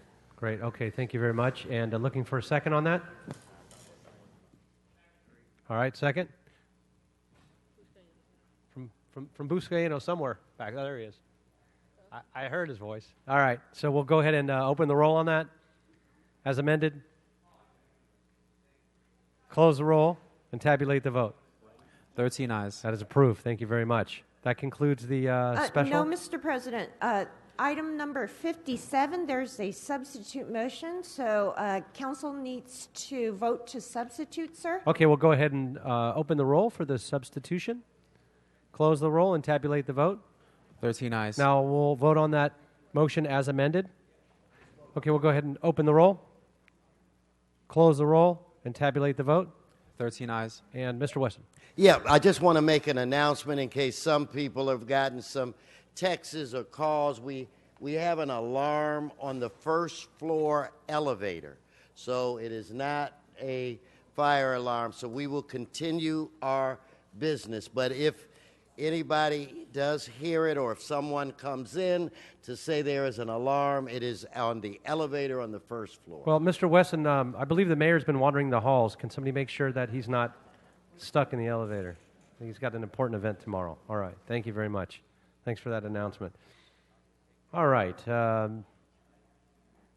I think that that concludes the special meeting, so we can adjourn the special meeting and continue. And they were all forthwith. Correct. We did that at the beginning. Thank you very much. And we'll go ahead and go back into the regular meeting. Mr. President. Ms. Ramirez, please either have a seat. You cannot stand in the middle of the aisle, or go to the back of the room. You're disrupting this meeting. We're going to ask you to leave. That's your final warning. Okay, goodbye. Now you're disrupting the meeting. Please, sergeants, escort her out. Escort her out, please. Continuing to disrupt the meeting. Thank you very much. Thank you. And she's refusing to leave. Goodbye. Thank you. All right, Okay. Please don't yell out and disrupt this meeting. Thank you. All right. And Thank she's you. still shouting as she goes to pick up her stuff. Thank you. All right, next items, please. So, colleagues, we have item 2 is up for before us now, and that is a fair hearing matter. So I need all council members in their chairs. I need them paying attention to this matter as well, as we do on every matter. And I'd like to call the planning staff up.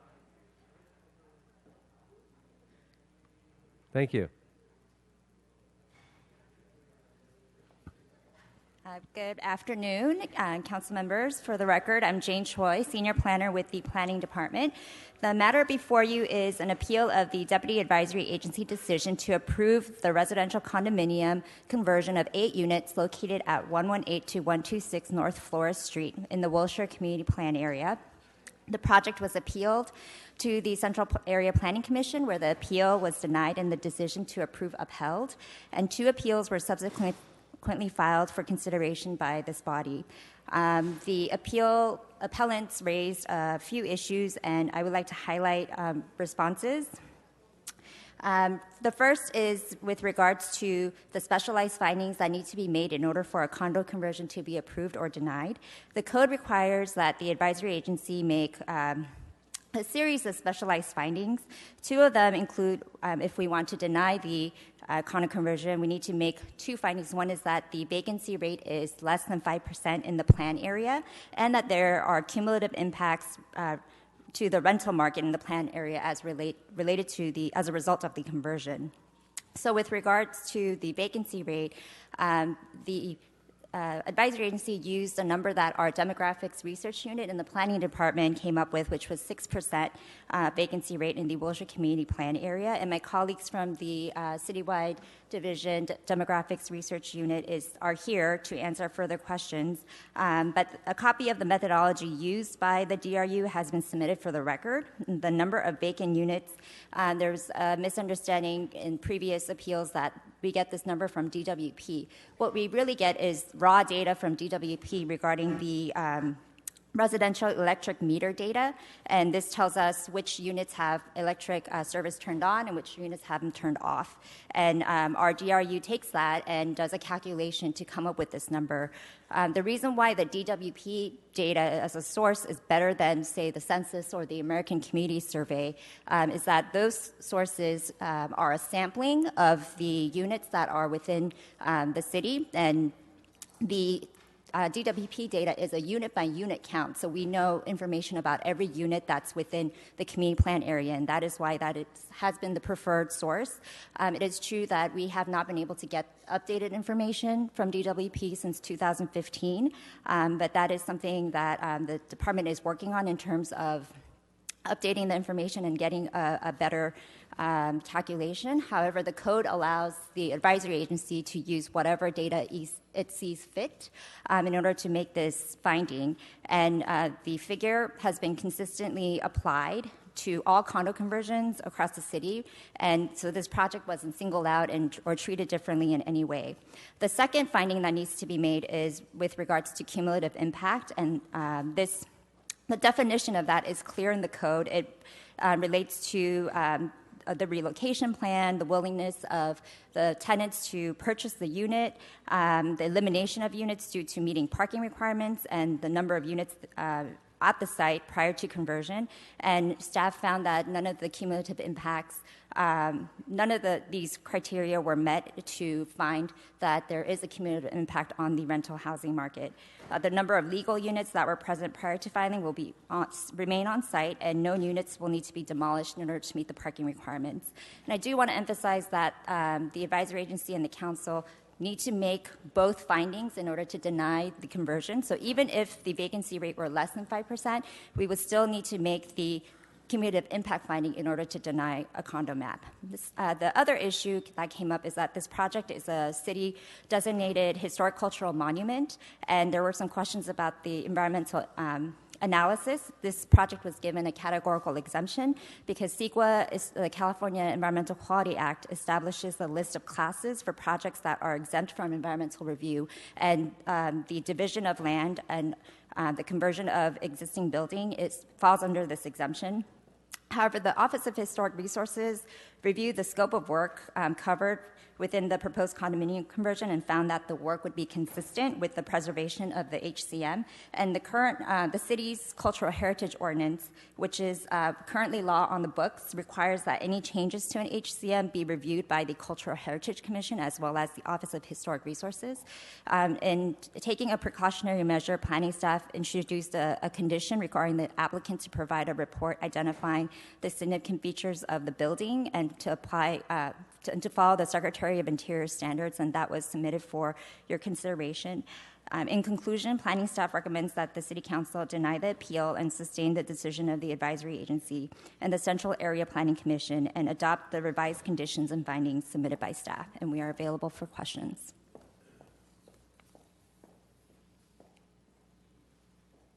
Thank you very much. Councilmember Cedillo. Do you want to go to public comment cards first, or do you want to speak first? And we actually have, let me just ask you first, before we even go to public comment, we have 5 minutes on each side for the applicant and the appellant.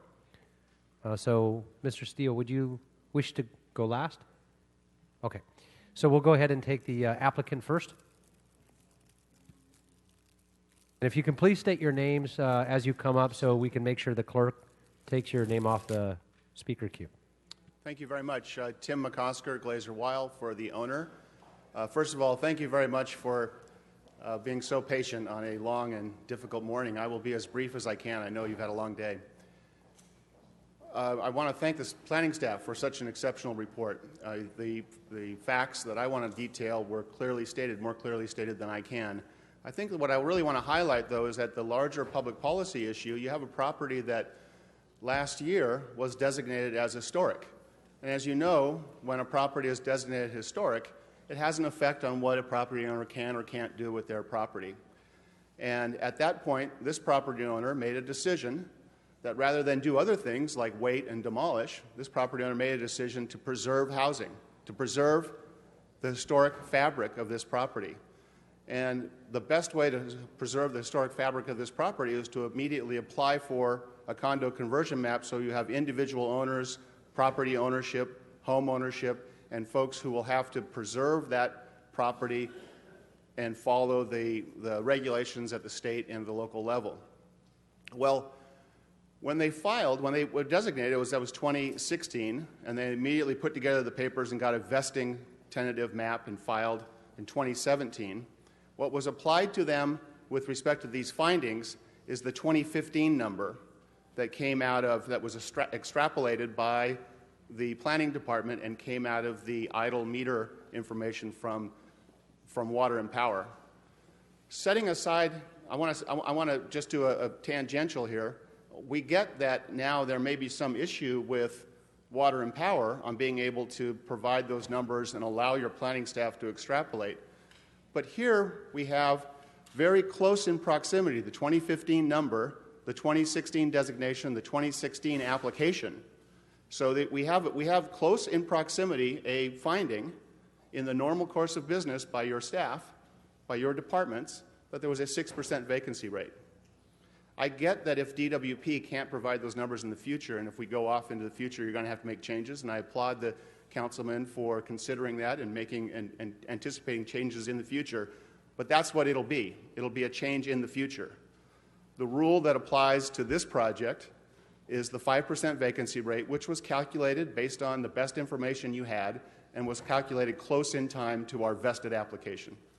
Number two, the staff did a much better job than I can do in saying that you can't make the second finding. One could not make the second finding either, the cumulative effect that has a significant effect on housing. We're preserving the housing here. We're preserving the historic nature. And if one looks at 5 years of condo conversions in this district, in the council district, there were 6 condo conversion applications, including this one. 3 of them were approved. There were about 34,000 applications for other discretionary acts, and so we're talking about this project being a very, very small fraction. So that finding can't be made. But I don't want to just stand before you and say you need to deny the application, deny the appeal because the findings can't be made, which they cannot be made, which is what this is why the advisory agency approved, and this is why your APC denied the appeal unanimously. But I also want to come back to the larger policy issue here. This council, as is your right, designated the property historic. Significant effect on the property, I will say. Others might disagree. And it's an important public policy for the city. The best way to preserve the fabric of this property is to also follow the code on the condo conversion, deny this appeal, allow the property owner to make the investment necessary to make sure that the bones of the property are great, that the fabric is retained, to put this thing into private ownership. 8 units before, 8 units after, but 8 units of privately owned, historically preserved housing. So again, I will not use all of my time because it was really well stated by your staff, and I'm sure your staff will be available to answer other questions.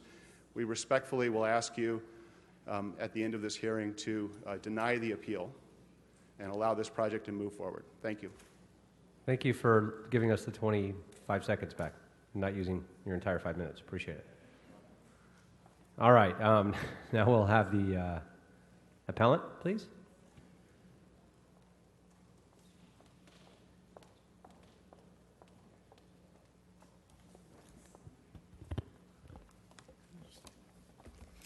My name is Sylvie Shane, and I come here before you today as a member and representative of the LA Tenants Union and a displaced renter who has personally been aggrieved by the city's continued rubber stamping of projects that bleed our rent-stabilized housing stock. The LA Tenants Union is a broad volunteer member-led housing movement, and we are before you today on behalf of more than 2,000 members and counting, many of whom have already lost or are in danger of losing their housing. We are here on behalf of 57% of Los Angeles renters who are cost-burdened, paying over 30% of their income on rent, and the 31% of severely cost-burdened renters who are paying over 50%. We are also here on behalf of the 7,170 new homeless individuals living on our streets since last year. The issue before you is a condominium conversion, which should have been denied, but was approved using unreliable and flawed vacancy data provided by DWP. The stated intent of the provisions of the condominium conversion ordinance is to, quote, protect the existing rental housing stock by reducing conversions, unquote. The code states that condominium conversions are to be denied when the rental vacancy rate is below 5%, and if there is a significant cumulative impact. Concerns in the accuracy of DWP data that led to a finding of 6% were corroborated in the Housing Committee hearing on 6/21, where representatives from City Planning and DWP testified to the fact that they had found the data to be flawed and have since stopped providing the data altogether. I have provided you a partial excerpt of the hearing with the relevant testimony highlighted. When pressed as to why the data was available a year and a half ago, Claire Bowen of City Planning responded, "I'm going to let Jack answer that. He had to do a workaround that time." Jack then elaborated, "The purpose is different. The vacancy that we tracked before was trying to find out the movement, the change, the gross change about each community plan area. But this is concentrating on renter-occupied, owner-occupied multiple housing units. It's kind of not the purpose of before. In fact, this should have been the purpose if, in fact, it was meant to reflect accurate rental vacancy data. I have submitted substantial evidence to the record, including vacancy rates calculated by an expert from UCLA Housing and Policy Department using 2015 census data. The data was compiled using only the census tracts in which the Wilshire Plan area, and according to the report, the multifamily rental vacancy in that area was 4.39%, while the overall vacancy rate was 7.1%. The data supports a finding to be made that the vacancy rate was in fact below 5%, as is evidenced by the crisis of affordability and vacancy rates throughout the city. It is only fair and reasonable that this finding be made using this data in light of the admissions made by the City Planning Department and DWP about the absence of an adequate and accurate data source. As to the second finding regarding cumulative effect, I would like to first suggest that we cease to think about cumulative impact in absolute terms. Cumulative impact can result from individually minor but collectively significant actions taken place over a period of time. They are caused by a series of repeated actions that have a greater effect than the sum of their individual effects. When it rains and the ground ceases to absorb the water, it does, and every drop of water is a cumulative impact until it does. Within the context of escalating homelessness, rents, and rent burden, there is no other possible conclusion than to recognize every loss of unit as a quantifiable cumulative impact that is not being mitigated and exacerbating the crisis. At a recent Plum Committee hearing, the members were disappointed to learn that the proposed linkage fee would only add an additional 400 affordable units per year. The need to preserve our existing housing is critical. I would also like to point out that City Planning also testified at the Housing Committee to the fact that they do not have a protocol or a set criteria in place to guide decision-making for assessing cumulative impacts, and are only proposing it now. This is a major failure of the city with respect to land use decisions under this and other code provisions, as well as compliance with SECA, which requires identification and mitigation of cumulative impacts. City Planning suggested information from HCID relating to the number of Ellis Act evictions in an area should be quantified as part of this review. I have included a map of a 10-block area of Beverly Grove where the project is proposed. Within that area, we've had a loss of 17.3% of RSO units in the last 12 years, 5 times the rate of loss than that of the 22,000 of RSO we've lost throughout the city. That is a cumulative impact. Even the relevant criteria under the Code for Review for cumulative effects asks you to consider, in the case of residential conversion projects, the number of tenants who are willing and able to purchase a unit. Thank you very much. Thank you. So the speakers on this, let's see, we have Liza. I'm sorry, Liza. Keith, Nakata, Amy, Kenton. If you guys want to all start coming up. Anne, Leonardo, Michael, Parker, Adam, Overton. And Mr. President, I just want to confirm that we've heard from all of the applicants and appellants in this case. Is that correct? Okay, thank you. Okay, please. And if you can just state your name for the record. You each have 1 minute. Thank you. Liza Gerberding. I live in CD4, but I'm a part of the neighborhood council that covers the area in question of this condo conversion. I'd just like to point out that another problem with the statistics from the DWP about vacancy rates is that I know for a fact, because I get complaints as a member of the neighborhood council, that there are many Airbnbs being illegally operated in the area. It's a very desirable area. So, and I've been told over and over again that the city doesn't have the means to enforce illegal Airbnb. Well, until you have the means to enforce illegal Airbnb usage, I would suggest that you keep that in mind and not allow any more of these rent-stabilized units to become condos. Thank you.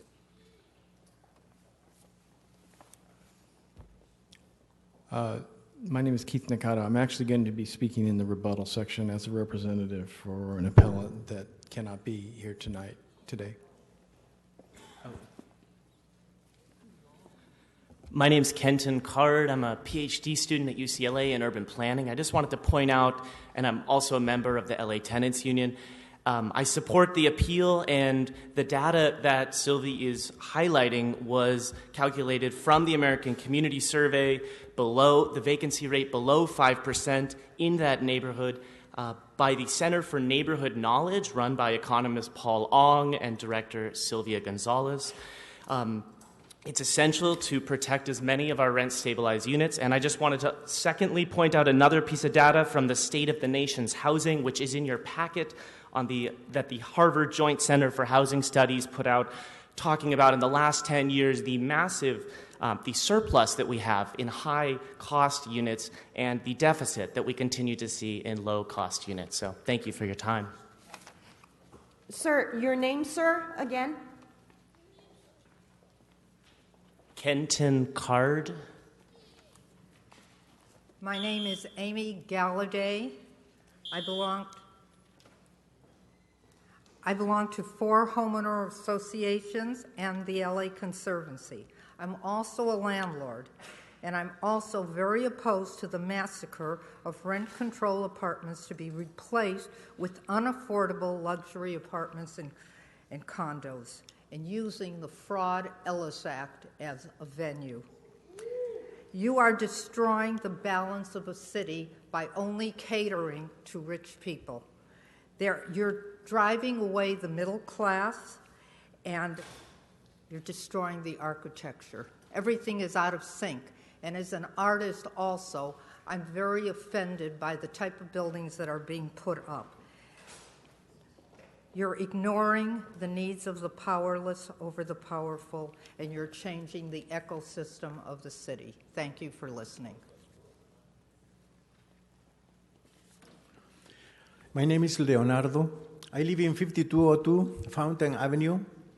And for 4 months, the landlord has harassed me. She has come into the apartment and removing the door locks and tearing out the doors. I have a video to show how her behavior has come. For 4 months, I have called the police for more than 10 times, and they advised me to take her into court. So I have come with a restraining order against her, but it has not been granted until July 10 for the hearing. The tenants union have come to support me, and that's why that is the reason why I'm here. I am a Cumulative Impact. Thank you. Hello, my name is Michael Parker. I live in CD14. I am an artist who has excavated a 137-foot obelisk along the LA River in reference to this building we stand here. I'm also an artist who was in the LA City's Department of Cultural Affairs Public Art Biennial last summer, current LA, where I built the Triumphal Arch. I've been living in my unit in the Arts District as a tenant for 16 years now. Our landlord is now trying to develop this building into the Arts District Center, displacing myself and the history of hundreds of other artists who have lived there and worked there into a 12-story condo. It's sad and ironic that as an artist in the Arts District of 16 years that I am going to be pushed out. It is for this reason that I stand with my community of low-income communities against condo conversions of affordable housing. It makes zero sense that the city can't protect people who have built healthy communities as a development pushes us out. Thank you.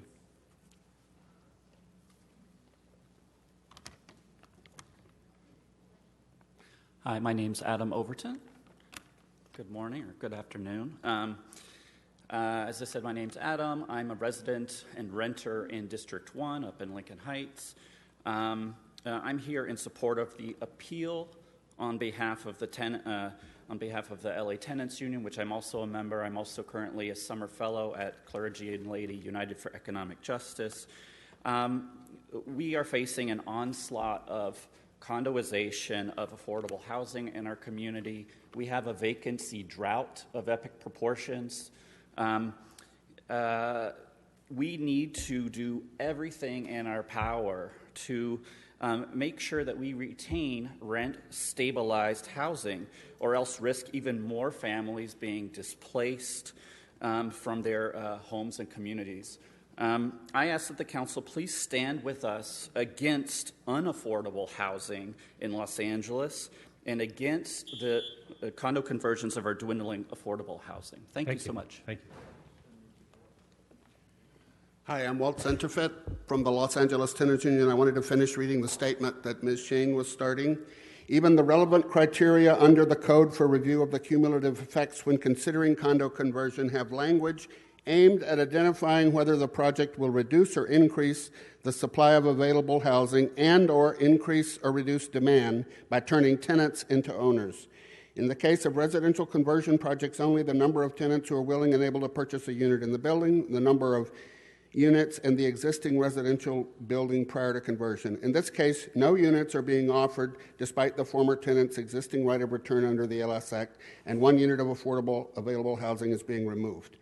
While the rental vacancy rate for this area was at 4.39%, the overall vacancy for the Wilshire Plan area was 7.1%, nearly 60% higher and imbalance.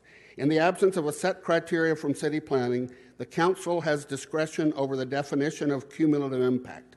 I ask this body to do the right thing. There are several of us that didn't get our names called, did the electronic sign-in. Yeah, I didn't finish calling them all, but if you've already signed up and your name's in the queue, go ahead and state your name so we can check it off. Right. Okay. Thank you. Thank you. Hi, my name is Carol Citroni. I'm with the Silver Lake Urban Design and Preservation Committee and the Silver Lake Heritage Trust. I'm also a longtime homeowner and a landlord. I'm in complete opposition to the condo conversion proposed at the historic apartments on Flores Streets. These buildings were designed by master builders Meyer and Holler, who were not in the business of building condos.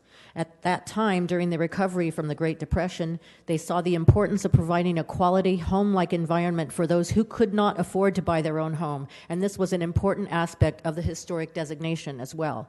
Under CEQA, historic resources are considered part of the environment, and CEQA states that a project that causes substantial adverse effects on a historic resource is one that will likely incur a significant environmental impact. A condo conversion means remodeling or upgrading to attract a new type of occupant. Each usually involves the removal or demolition of significant original features. In this case, conversion means altering a historic cultural monument in ways that will most likely destroy. Thank you very much. 10 Thank seconds. you. No, ma'am, it's 1 minute. Otherwise, we have to let everybody else go over. So next speaker, please. Thank you. Point. Next speaker, please. We can't. We've got to be fair and equal to all. So thank you very much. I also jumped the gun before I was called. Georgine Smith-Gooden. I would ask, since council has the discretion to determine the standards for what constitutes cumulative effect, that the vacancy rates in Class A, which is luxury housing or newer housing, be considered in relation to the vacancy rates in Class C, which encompasses most RSO housing.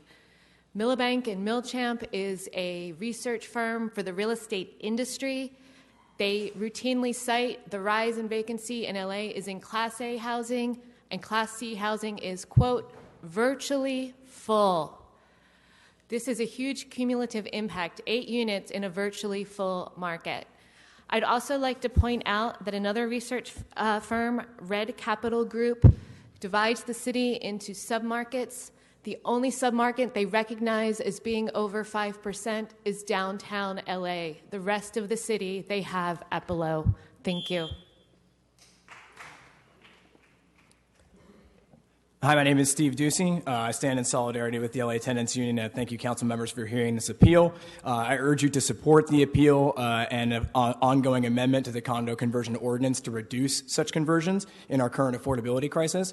LA is a city of renters, and those renters are currently hurting. The city needs to do everything in its power to preserve our existing stock of rent-stabilized units, as they are our best source of affordable housing. We desperately need this affordable housing, and we cannot allow property owners to push for solutions based on unreliable vacancy rates. We must recognize that market forces of supply and demand will never deliver on the promise of safe, humane, affordable housing for all Angelenos. Developers have shown little interest in building units people can actually afford, and even less interest in purchasing the land the mayor set aside for developing affordable housing. We have to maintain our rent-stabilized housing stock in order to maintain affordable housing units for Angelenos. Converting these units to condominiums does not help that problem. It makes it worse. Hi there, my name is Jed Perriott. I'm here in support of the appeal brought forth by the LA Tenants Union. We all know we stand in the midst of an unprecedented affordability crisis and an unprecedented homelessness crisis. We must do everything we can, everything in our power, to protect the most vulnerable Angelenos. And if we don't do that, if we can't protect RSO housing in the midst of this blitz that developers have descended upon the city, if we can't do that, I'm afraid that it's not going to be long before Los Angeles becomes an exclusive metropolis for the affluent. I don't want to see that as a lifetime Angeleno. That would just break my heart, and I hope it would break your heart. And so I'm here to ask you, what do you value more, property or community? And I urge you again to support this appeal, and I urge you to amend the condo conversion ordinance. Thank you.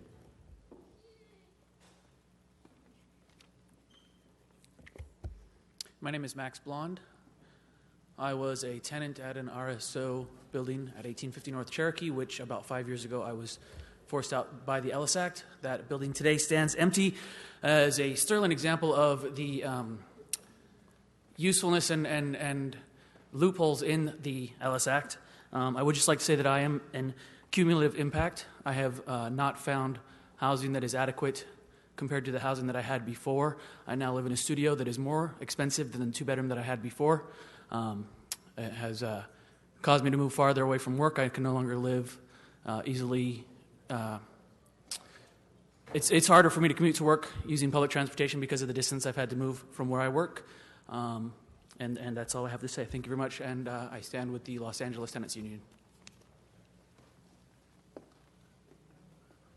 Hi, my name is Robert Vecchio. I'm an interior designer, and I live in the city of West Hollywood. I was excited to hear when they acquired the property, and it was deemed historic to save one of the historic properties in the city of LA. A lot of buildings you see in West Hollywood, in Hollywood, they're being torn down, and there are new condominiums going up. I think you should vote against and save the building. Let them build nice condos, redo the condos according to the building department and following codes, and to restore the historic value. According to the rate of condo conversion, it's my understanding in that area, there's only been, in the Mid-Wilshire area, there's only been 4. So that's all I have to say. Please vote against. Sir? Oh, I'm sorry, sir. Can I get your name for the record? Mine? Yes, please. Yes, my name is Robert Vecchio.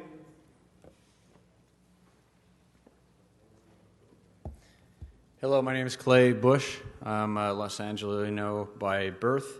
I'd like to question the data that is being used in regards to the study by staff in regards to vacancies and how they study it through DWP accounts. I would like to state that electric meters do not count for how many people are in an apartment, how many people are doubled up because they cannot afford or find vacancies. So therefore, the criteria of the DWP study is flawed. I would like to also state that I do not support the condominium conversion of this HCM. I support the appeal. If you take apartments that are being controlled by one owner and then convert it into 8 different owners, then you have 8 different owners that need to be policed and controlled, whether they can't afford, or even intend to protect these HCM buildings. Therefore, I do not support this conversion to the condos. Thank you.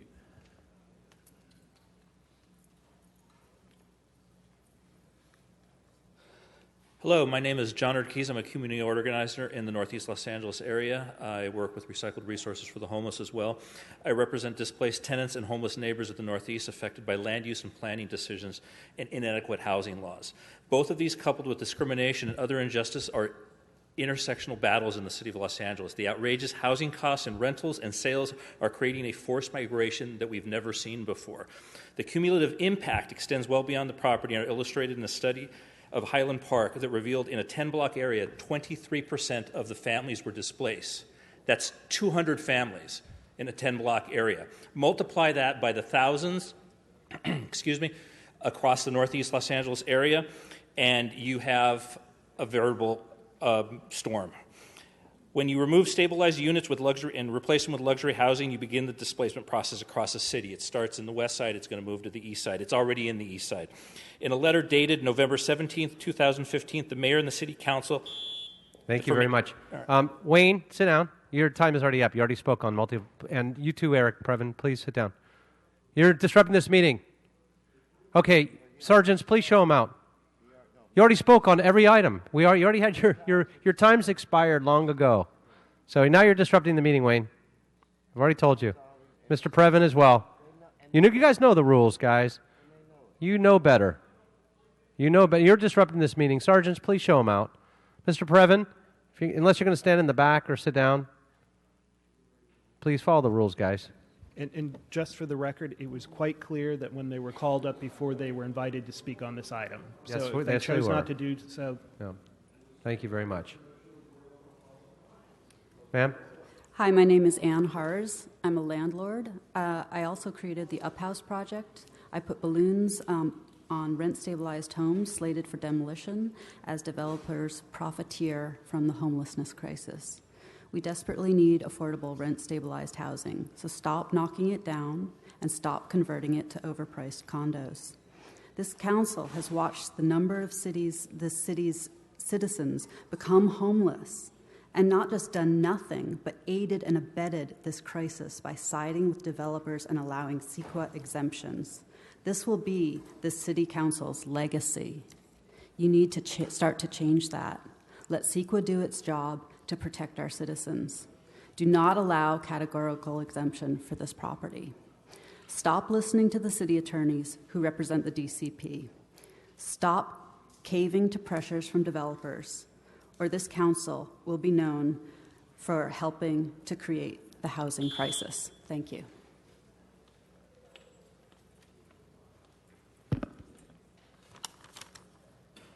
Please, thank you. 1 minute. Should I wait till you're finished? No, I'm waiting on you. Okay. Please state your name. Well, my name is Jen, and I'm here to ask the council to uphold the appeal. I am what a cumulative impact looks like. There are several cumulative impacts here that are not being considered. Planning department said that it's going off of the DWP data and ignoring all the other data, but I believe that's because that's the data that the planning department agrees with. While several other resources that have been put in the record that prove the vacancy rate, which give you the findings and the evidence to deny the project and uphold the appeal, are being ignored again. Also, it's important to remember that this building is deemed historical. I don't know any condos that are historical, so I'm not sure how the building's historic status can be maintained with integrity and still be converted to condos. And supporting everything my neighbors said about losing rent-stabilized housing, and I'd ask you to uphold the appeal. Thank you.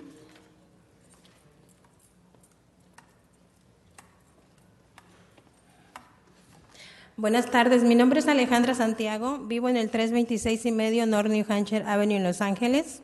Estoy aquí porque estoy apoyando totalmente lo que dijo Sylvie Chain.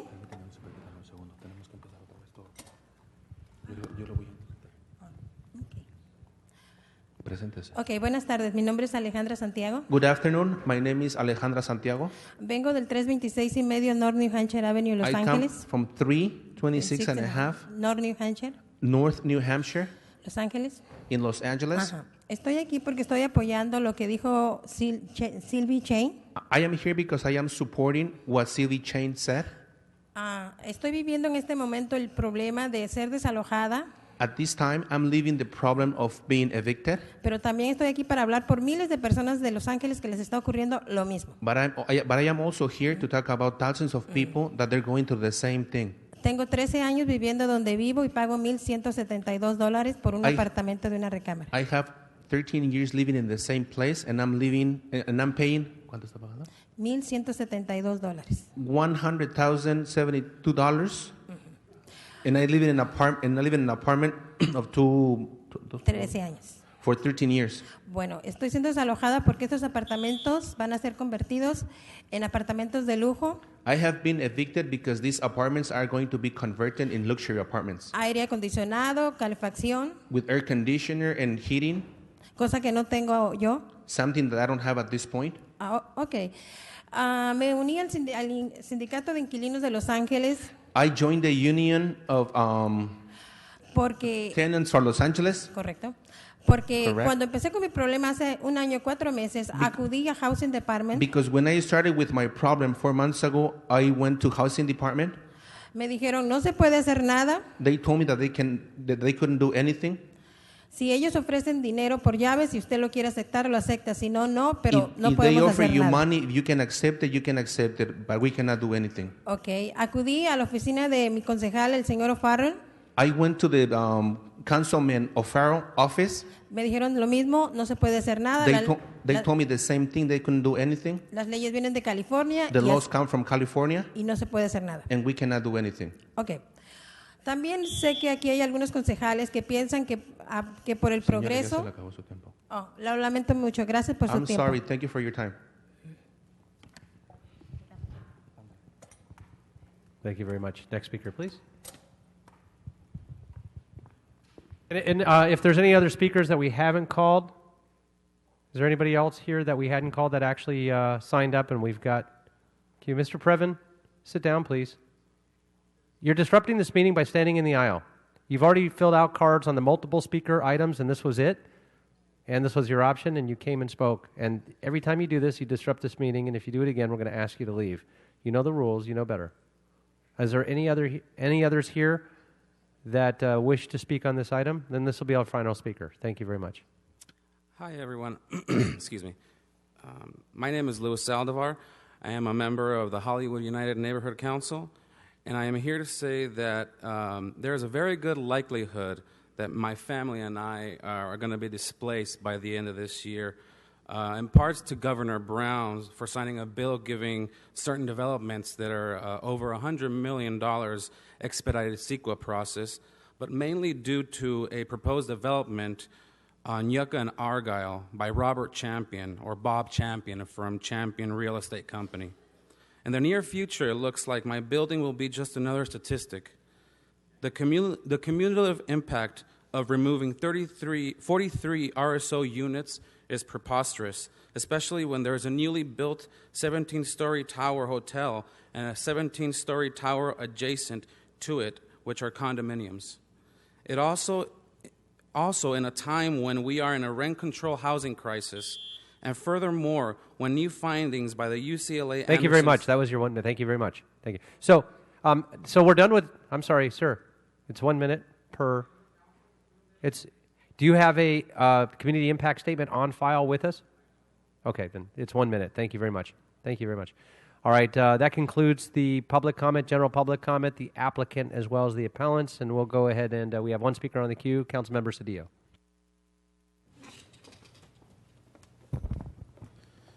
Members, let me try to be concise, if I can. This matter is as clear as mud.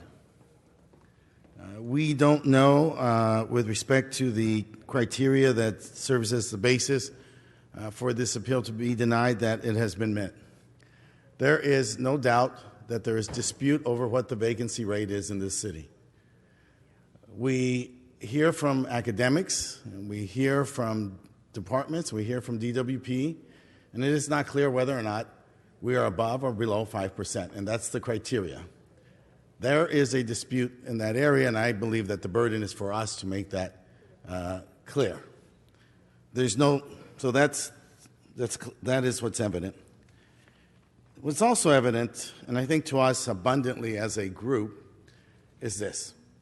We are in a housing crisis. There's no question about that. We are in an affordability crisis. There is no question about that. We have developed a strategy, I think cumulatively since we've been here, about how to combat that. And to do that, we have to do a couple things. What's the nature of the problem of our city? We have low wages and high rents. We have high rents because we have scarce supply. So our strategy has to be, and we are executing that, increase wages, which we are doing, and build more units, which we are doing. We have challenges in that area. The other element of that, the key third element that's relevant here in this case, is we have to preserve units that we have which are affordable. It's that simple. We're talking about 8 units. In the context of our need to address 100,000 units of housing in the city, it seems minuscule. But to the 8 tenants, this is paramount. And so we have a choice to make. We were in Sacramento, and I would constantly battle with my colleague, Tom McClintock. But he used to say this axiom all the time. When you're in a hole, it's time to stop digging. And so that's what the choice is today. Are we in a hole? Are we in a deficit with respect to affordable housing? And are we going to make the choice to stop digging? Yes, it's 8 units. But remember, a beach of sand is made up of each individual granule of sand. And so we have a choice to make. And it's looking to these 8 tenants and saying, you know what? We don't know if the case has been made. And given that we don't know that the case has been made, we're going to side with you in this instance. Because the intent of this provision is very clear. Not to displace tenants. The whole point of this provision around whether or not we can convert to condos is to protect tenants first. And so I ask you to do that. I thank you. Thank you very much. And Mr. Cedillo, from the building perspective, you know, the deeper the hole, the deeper the footing, the higher the building. Never mind. Okay. Mr. Koretz. Thank you, Mr. President. And this is a difficult issue and a somewhat muddy issue. I'm very sympathetic to the opponents of this conversion, but it is a difficult and complicated issue. Given all the discussions we've been having about saving affordable housing, it would seem to resonate to go against the Deputy Advisory Agency and the Area Planning Commission's approval of this condo conversion of the Meyer Courtyard on Flores in my district. And with all due respect to Mr. Cedillo, this is a much more complicated issue in determining the vacancy rate. Under the requirements of the municipal code which we operate under, the Deputy Advisory Agency is required to determine the vacancy rate of the plan area where the case is located. If the vacancy rate is more than 5%, the agency can approve the conversion. They have come to the conclusion that it is 6% based on census data and the operation of DWP meters based on the last set of calculations undertaken, which were done in late 2015. The appellants have argued, and I suspect they may be correct, that the vacancy rate is currently lower than 5%. But the Department of City Planning has not completed a new calculation in accordance with the code requirement that verifies that. And in fact, they've told us they don't currently have a process to do that, so we're working with them to correct it. But we have to use the information that we have and the laws as they are now. The fact that the calculation hasn't been updated in a year and a half motivated me to introduce a motion calling for a more timely vacancy rate process, so we no longer find ourselves dealing with fluky conversion cases based on old numbers. That motion is one of the issues discussed in item 26 on today's agenda. Unfortunately, it hasn't yet been resolved, leaving us stuck with what's before us, which is an official planning department determination of 6%. My own staff did a calculation based on commercial listings and found that there were only 11 rental units on the market out of 240 addresses in the neighborhood, which is around 4%. The appellants worked with statisticians using census and other official data to come up with an estimated rate of 4.4%, but they're not the planning department. While one may argue with the way the advisory agency calculates the vacancy rate and how often they do it, their calculation is applied consistently for all conversions across the city. And as much as I'd like to, I don't believe it would be defensible to randomly pick a different calculation solely for this project as much as I would like to.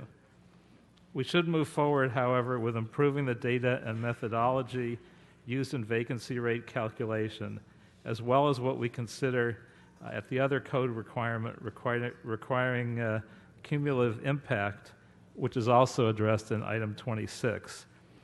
This conversion doesn't have much impact by itself, but in the surrounding neighborhood, according to the appellants, we've lost some 17% of the affordable housing since 2005 when we take into account all the various Ellis actions.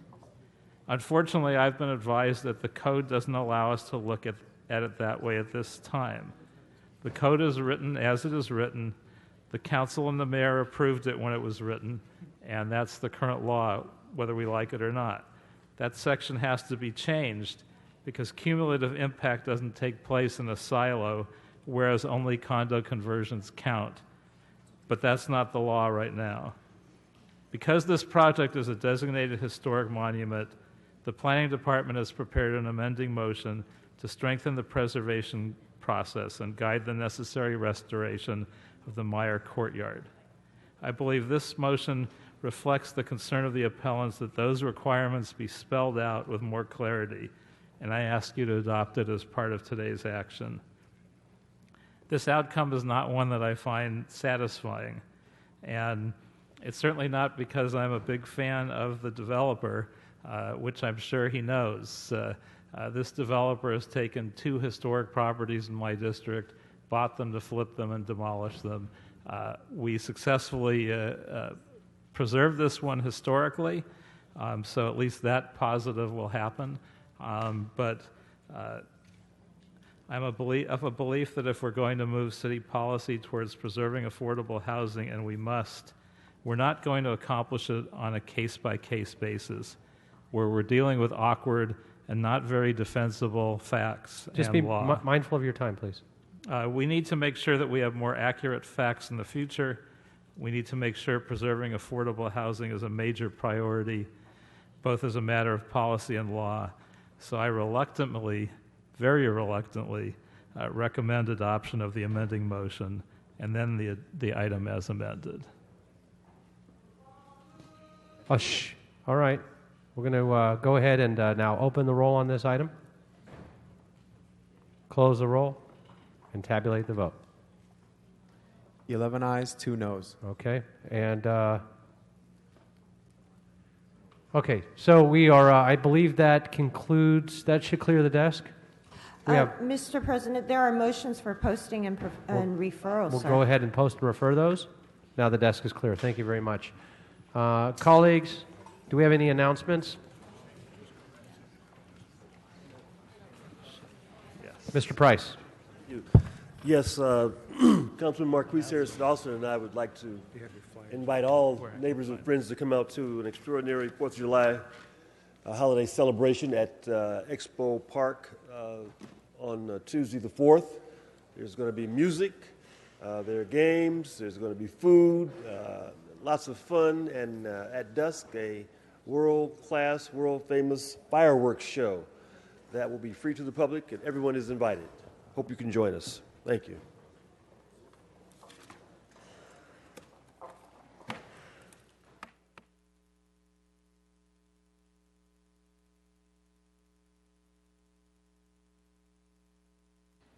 Any adjourning members? Adjourning motions? You're still on announcements? Go ahead.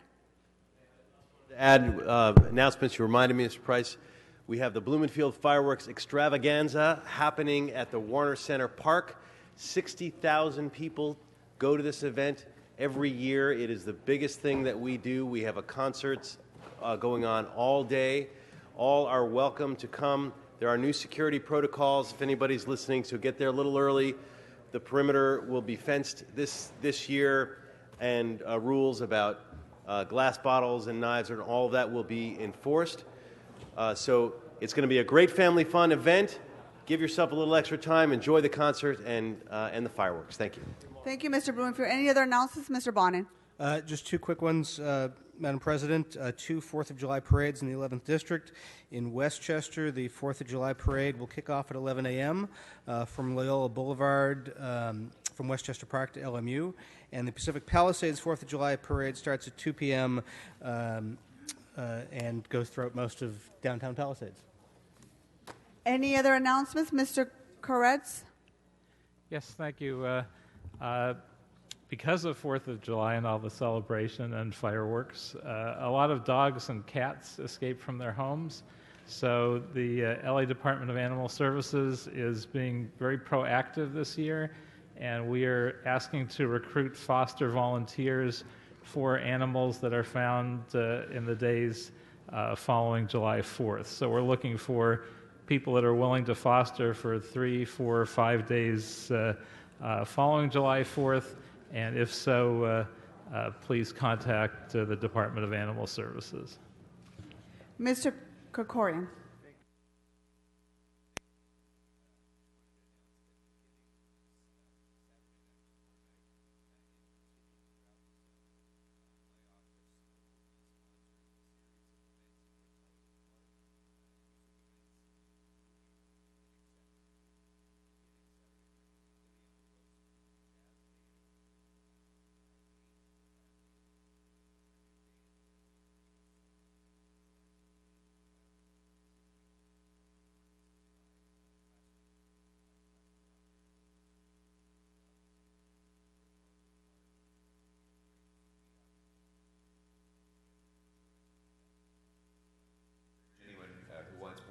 About the schedule, to go to paulkrikorian.org, and the complete schedule is listed there.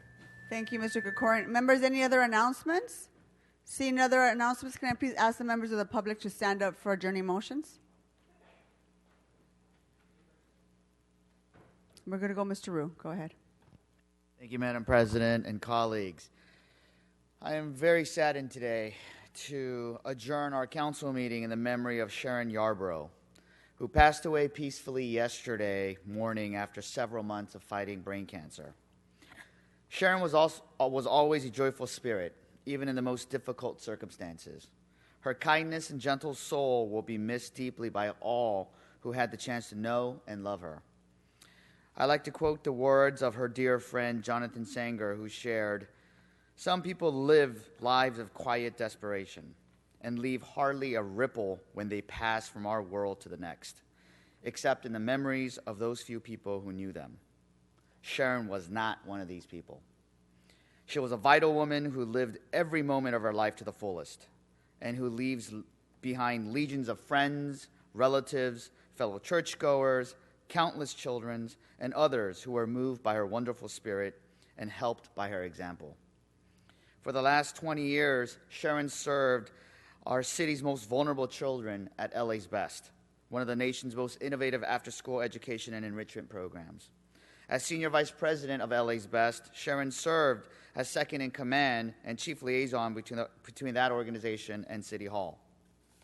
She was dedicated to uplifting children's voices and strongly advocated for the special opportunities to ensure that all children received access to quality education. Sharon is described as an education administrator's administrator, looked to as a mentor, a problem solver, an entrepreneur who is detailed, responsive, and supportive to bring after-school staff the tools that they need to be successful. Sharon's positive spirit, passion for life, dedication to public service will always be remembered by those who work closely with her. Sharon is survived by her sweet and loving children, Erin, Gianna, and Brandon, who joins us here today, and the many friends and family, including my own Chief of Staff, Sarah Dussault, who was very close to her. And at this point, I'd like to welcome Eric Gurna, President and CEO of LA's Best, to provide a few remarks. Thank you, Councilmember Rue. And I want to thank Sharon's amazing family and dear friends for joining us here. Sharon had a lot of accomplishments, and Councilmember Rue just listed several of them. But I don't think so much about her accomplishments when I remember her here today. I think of her spirit. And I'm happy to say that it's a spirit that will continue to shine very brightly in my heart and the hearts of our LA's Best team. A few of people representing are over there, representing actually thousands of LA's Best staff and hundreds of thousands of LA's Best kids who Sharon touched. And this is a spirit that frequently reminded me to find the J in joy, and frequently reminded me to not only love our children, but to delight in them. And I know that she really delighted in you all in a way that was inspiring to me, not only as a youth developer, as a leader, but as a father. Almost every day that I left the office, I lingered a little bit too long chatting with Sharon, and the last words that she often said to me when I walked out the door were, be sure to remember to kiss your babies for me. So I just want to ask you to, not just to remember Sharon, but to help to keep that spirit alive in our own hearts by being kinder to each other and remembering to care for not only the kids that are ours, but all children, because that's what Sharon really, really was all about. And I brought this photo because many of you may know her and you didn't even know you knew her. She was in these halls for 20 years and worked with mayor after mayor after mayor and staff after staff to get the most out of the city's resources for the most vulnerable kids. This is Sharon here in the orange dress, and I chose this photo because her spirit shines bright. Even if you didn't know her, I think you can look at this photo and see what an amazing soul she is. So my condolences, deep, deep condolences to her family, and I consider myself part of her extended family, as we all do. Sharon, we love you, and we know you're at peace, and thank you all for honoring her in this way today.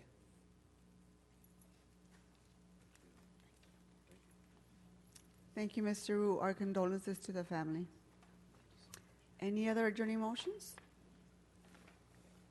Seeing none, our meeting is adjourned. Have a wonderful 4th of July weekend. Thank you.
work for the #1 tug and barge company in the busy